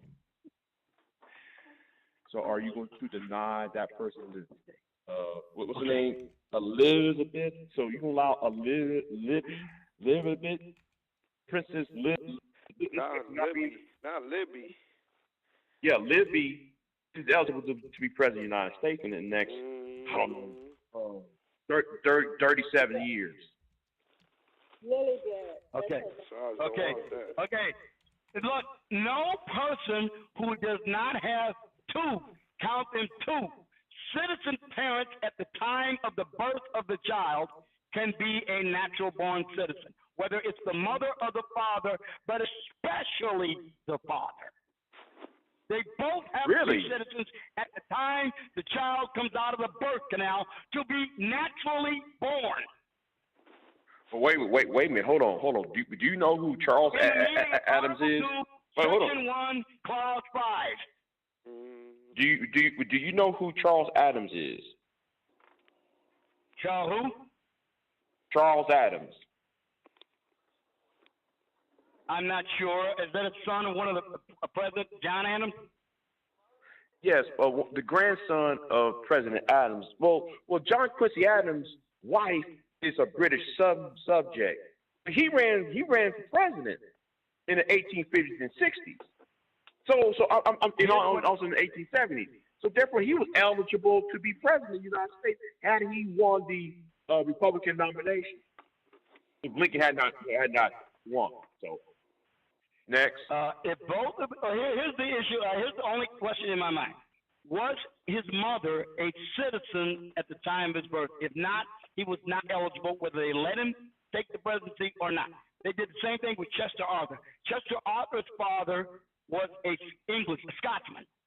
When he was born, his father was not a citizen of the United States. That let through because nobody ever challenged it. It was never challenged. Nobody really knew about it. So it was never challenged. Chester Arthur was born in Vermont.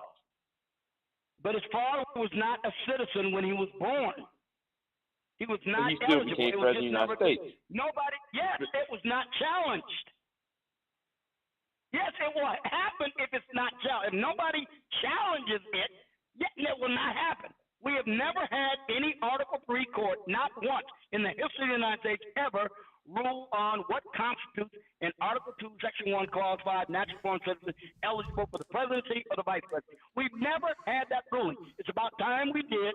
And once we do, and if it doesn't go my way, I will never mention it again. But Yeah, it look like both the children. It look like both the children be eligible to run for president when they get of age. So, what the fuck? So See, what? well, you can believe that. You're telling me, I'm going to say this again. You just said that the framers of the Constitution would have been just fine with a person born to be eligible to be king of Great Britain after they just got through kicking Great Britain out of the college. And they would have been just fine with it. Okay, I didn't say that. What I'm telling you is according to what the framers wrote down, whether they had the foresight or not to see this situation, which I doubt they did. I don't give a fuck. But what the Constitution say is this woman's children, since she's an American citizen, when they're eligible, can run for goddamn president. Period. So I don't know what else to tell you, brother. Okay, now all of a sudden, you don't care about Article 2, Section 1, Clause 5, but the 14th Amendment, Section 3, that's holy writ to you. But Article 2 don't mean shit. You don't care. I don't give a shit. If Meghan Markle is an American citizen and she have children, then they could run for president. What the fuck is you confused about? I'm going to say it again. I'm going to say again what you're just fine with. You are just fine with a prospective king of England in line of succession to be the monarch of the United Kingdom, to be eligible for president, and the framers of Article 2 in 1787 would have been just fine with that. Okay, so whenever you preface your comment with "I'm just fine with it," that you don't know what I'm fine with, I'm just telling you what the Constitution will say and who is eligible to be president. Meghan Markle was born in the United States. Whenever she had children, those children are eligible to be president. That is what I'm saying. Now, you're the one that has a problem with the goddamn Constitution. You love swinging on the nuts of these fucking founders any other time, but now you got a problem because Meghan Markle has got some goddamn color to her goddamn skin. But I bet you if she would have married fucking Becky, you would say the motherfucker can be president tomorrow. But now that Meghan Markle had these children and they got some Haitian in them or whatever the fuck, you want to argue that they can't ever be president. Nigga, shut the fuck up. Jesus. Nigga, I said the same thing about Stanley Ann Dunham. She's a white, natural-born citizen, and I said the same fucking thing about her. Kiss my ass, you stupid cuck. That's why you got a problem with Nikki Haley. You about as stupid as a bunch of retarded hammers. You got a problem with Nikki Haley. And if you got a problem with illegal, shut the fuck up. If you got a problem with illegal immigrants, goddamn Melania Trump is a fucking illegal immigrant and she got her fucking visa on some type of fucking science genius award and she's dumb as a goddamn bag of bricks. So they pulled all kind of goddamn strings for that goddamn illegal immigrant. If you want to talk about illegal immigrants, start with the motherfucker you worshiping. His fucking wife was a goddamn pay for play fucking internet sales fucking goddamn person that you buy a model, and Donald Trump bought the motherfucking model and made it his wife, and she didn't have citizenship when she got to this goddamn country, and she skipped the fucking line to get her goddamn citizenship because she said it in a goddamn speech at a naturalization goddamn class. So if you got a problem with immigrant, talk about that stupid bitch. Blockhead. I repeatedly told you that Donald Trump Jr., Eric Trump, Ivanka Trump, and all the others up to Barron are not eligible either because they are not natural-born citizens either. They are 14th Amendment citizens by virtue of their father, and they were born on the United States soil. That's why they are United States citizens. They're not eligible either. They're white. Wait, time out. Hold on. So buy that logic. Wait, hold on. Let Big J go because he's stupid. Hold on. So buy that logic. But so by that logic, so you're saying somebody like Douglas, what's his name? Douglas, Booker T. Washington. So you say Booker T. Washington shouldn't be president? Is incapable of being president? You're saying Frederick Douglass wasn't capable to be president of the United States? Wasn't eligible? Frederick Douglass was a citizen by virtue of the 14th Amendment. He was not eligible either. Wow. No, Big J, me and Sarge had this conversation a while back, and here's the premise of what he's thinking. Anybody that got freed up under the 14th Amendment is not eligible. Everybody that was born before, shut the fuck up, Sarge, because you told me this. Every white man that was born before the 14th Amendment is those are the only people that are eligible to be fucking goddamn president. That's where he's going. If a white man from Europe, their parents were from Europe, they say they're Scottish, and they moved to the United States, and they never underwent the immigration process, and their white baby was born in the United States, and they were not citizens when they were born, two white people with a white baby, that child is not a natural born citizen either. No, what I'm telling you is whenever the Constitution was written up, before the amendments, before the 14th Amendment, you and I had this conversation. You said everybody before the 14th Amendment was put in there is eligible.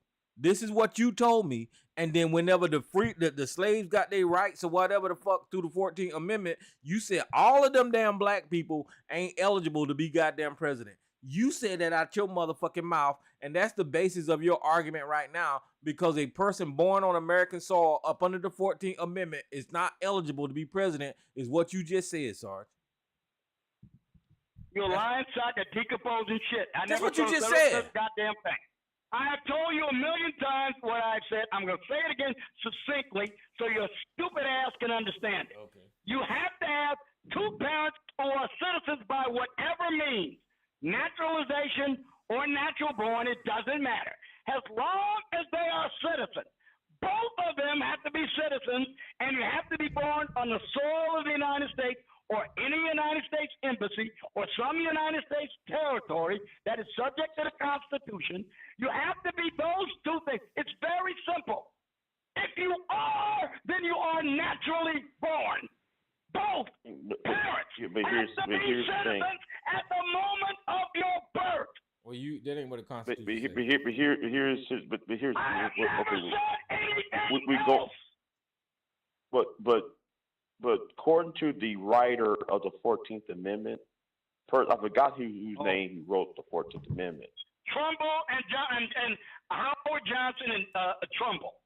They were the two authors. Right. I know what they said, Right. so make sure you get it right. Right. So when those two men framed the 14th Amendment, they was addressing the Dred Scott case. That's the reason why they wrote it the way they wrote it. They're trying to address they're trying to circumvent the Dred Scott case. So what you just saying is none and void, because they never said anything about, oh, this person cannot be president of the United States. Yes, they did. The only legal justification, was to render the Dred Scott case non and void. That's the whole. It wasn't like to No, they didn't. No, they didn't. I'll tell you what they said. I'll give you the quote of what they said and what they said it meant. They had a debate on the floor of the Senate, and they said what they intended to mean by the citizenship. And because remember, we got the record. We know what the debate was. They got a transcript of their debates. And they said the person had to be subject to the jurisdiction of the United States, exclusively subject to the jurisdiction of the United States, and no other. They said that. They said it would not include the children of diplomats. It would not include people who, in the words of your Constitution, are not naturally born citizens, meaning natural born citizens, in the meaning of Emmerich David Tell's, the definition of Emmerich natural born citizenship under the laws of nations, which was the treatise that the framers of the Constitution referred to when they wrote the terms in the Constitution. They said that specifically, both Trumbull and Johnson. They said you had to be exclusively subject to the jurisdiction of the United States and no other.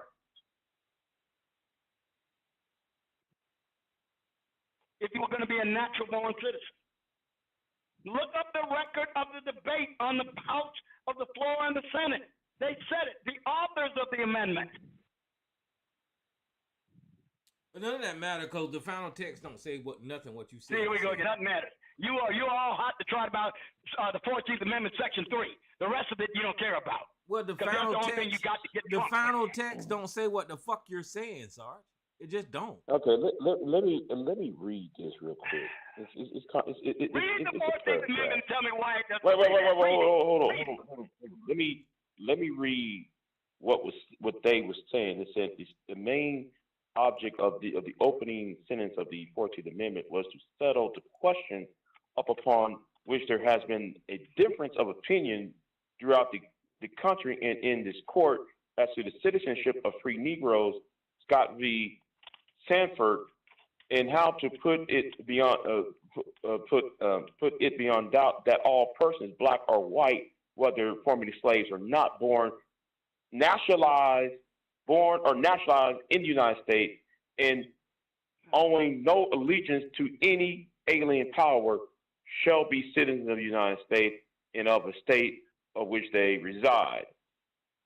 Slaughterhouse cases. Stewart versus West Virginia. Yeah. This section. So what? Yeah, because you just said naturalized, and this guy keeps saying you can't be the president if you naturalized. So you got naturalized in there too. Right, because it's Scott v. Stanford. You got Scott v. Mm-hmm. You guys Sarge, your audio going out, Sarge. And natural-born citizenship eligibility to be president. You keep conflating that. They are not okay. the same thing. Let me continue. Eligibility to be president. Hold on, Sarge. Sarge, fix your audio and let Big J finish. Your audio going out, brother. Yeah, your audio going out. But let me finish this point. This section contemplates the two sources of citizenship, and two sources only birth and naturalization. The persons declared to be citizens are all persons born or naturalized in the United States and subject to the jurisdiction thereof. The evident meaning of these last words is not merely a subject in some respect or degree of the jurisdiction of the United States, but completely subject to their political jurisdiction and owing them to the direct and immediate allegiance. And the words related to the time of birth in one case as due to the time of naturalization in the other. Persons not thus subject to the jurisdiction of the United States at the time of the birth cannot become so afterward except by being naturalized either individually or by proceedings under naturalization acts or collectively as by the force of a treaty by which the foreign territory is required. Yeah, so he okay. all over So the goddamn place. I want my friend Blockhead Thompson there to listen to this. Remember, Senator Howard Johnson and John Armour Bingham were the two principal authors of the 14th Amendment. And this is what he said on the debate prior to its passing. This is a direct quote from the transcript from John Armour Bingham, who was the principal architect of the 14th Amendment, and it was seconded by Johnson. I find no fault with the introductory clause, which is simply declaratory of what is written in the Constitution, that every human being born within the jurisdiction of the United States. Hey, Blockhead Thompson, listen to this. Let me say it again. He said, he's the author now. Every human being born within the jurisdiction of the United States of parents not owing allegiance to any foreign sovereignty is, in the language of your Constitution itself, a natural-born citizen.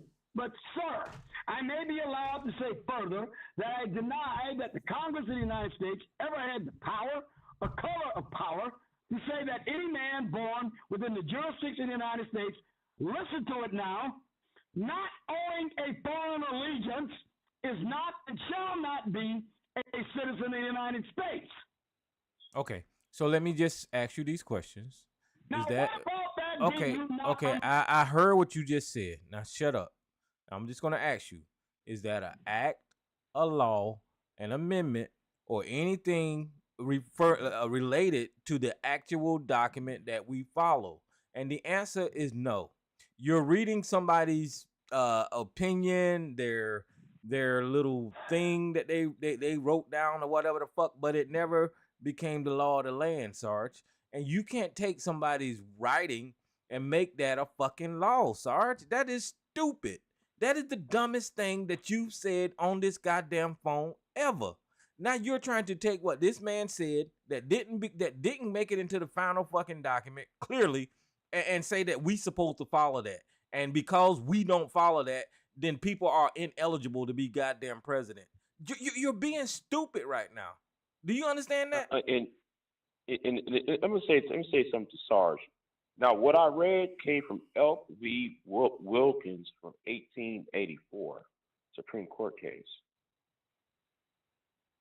Okay. Once again, 1898, Wong came out, didn't supersede it. It simply elaborated upon it because it didn't change precedent that the Supreme Court had in Minor versus Happersett, 1868, Elk versus Wilkins, or Wong came out versus United States. All of them were consistent in their findings that simply being a 14th Amendment citizen makes you a citizen, not a natural born one. And Tyrone displays his utter simple ignorance by ignoring the notion of original intent, which the Supreme Court regularly relies upon when it seeks to determine the boundaries of a constitutional issue. Okay. They regularly refer to the words of the framers of laws and of constitutional amendments to determine what was meant by the law that was finally passed. Okay, so share with us. Stupidity and ignorance. Okay, so share. Ignoring the fact that the Supreme Court uses original intent. Okay, so share with us. Tell us the name of the document. The name of the document that you're reading from. Okay, so tell us the name of the document. Tell us the name of the document that you're reading from. Tell us the name of the document that you. From the transcripts of the House debate on the 14th Amendment. Okay, now be quiet. The goddamn thing. Be quiet. Be quiet. Be quiet. He just said he's reading from the transcripts of the House debate on the 14th Amendment. Marjorie Taylor Greene just had a debate in the House about Hunter Biden's penis. Are we supposed to now, 100 years, consider what her talking about Hunter Biden penis debate? We supposed to take that into consideration when we're talking about some. You sound stupid, motherfucker. Stop it. Good Lord. You about to go super Simon, son of a bitch, ever shit between two shows. Sarge, stop. You know you sound like a fool. Stupid. Now you want to talk about Marjorie Taylor and talking about his fucking dick. I'm talking about a House debate, nigga. She's having a debate, the debate in the fucking House of Representatives, and you're talking about a person who had a debate on the floor of the House of Representatives that did not become fucking law. Good Lord. It was a committee hearing, you stupid son of a bitch. I asked you what it was. It wasn't a debate. Okay, you said that, Sarge.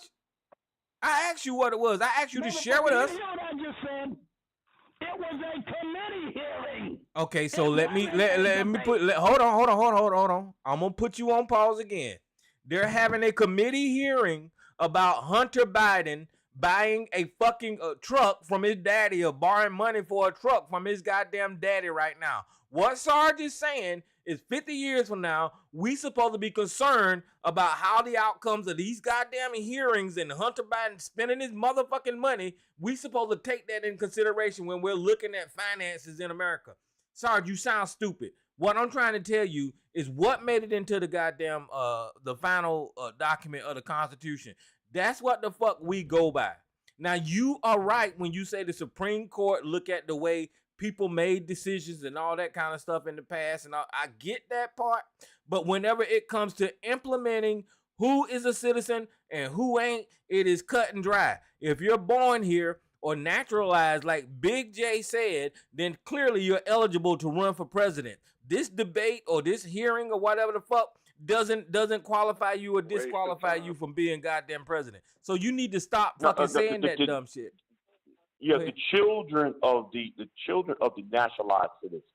Be Yeah. president. This nigga just said Arnold Schwarzenegger is eligible to be president. He just said it. He said if you're naturalized, No, you're no, eligible to no, be president. no, no, no. Let's hold on. No. Okay. Big J trying to No. correct it right now. He trying to correct it right now. No, I didn't say that. I didn't say that, Sarge. The children of the. Oh, Tyrone said it. Well, Big J trying to correct it right now. I said president. something wrong, so I don't mind being His corrected. kids could run for president.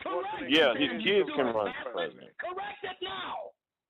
He just did. He said The the children children of the can run for naturalized parents. See, but Sarge, your. I'll drop it. Why don't you correct it now? I just did. The children of the naturalized fucking parents. Let's move on then. Let's move on. You're wrong. Now you corrected yourself. Good.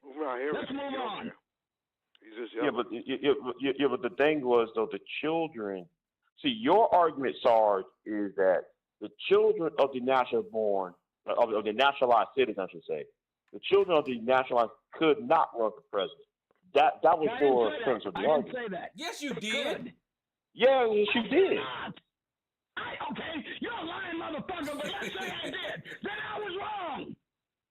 If the parents are naturalized citizens and they are naturalized citizens at the time of the birth of the child is eligible to run for president. Okay, we can move forward then. We can move forward. Let's move on then. But that ain't what the fuck you said. I didn't say that anyway, because I've been saying this shit ever since 2008. He's a switcher. He switched. You full of shit too, Jay. You can't argue against me. You just make Sarge, listen. All right, y'all. Listen. Y'all can stay on here. It's 1 o'clock. I didn't realize it was this damn late, but I got to get off here. You guys can stay on here. YouTube, I'm gonna shut you guys down, and y'all can call into the show. The description is the numbers in the description is 717-908-1834. I'm opening the lines and let everybody do what they do. All right, y'all take it easy, man. I got to go. Q&A session is over. All participants are unmuted. Where you at, East Coast? Somebody got a computer and a phone in the same place.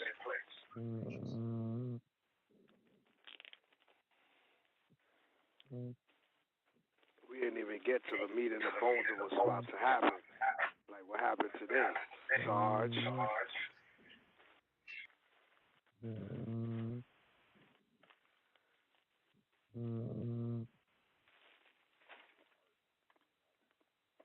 All right, well, I muted that snoring person for y'all, so y'all can go ahead.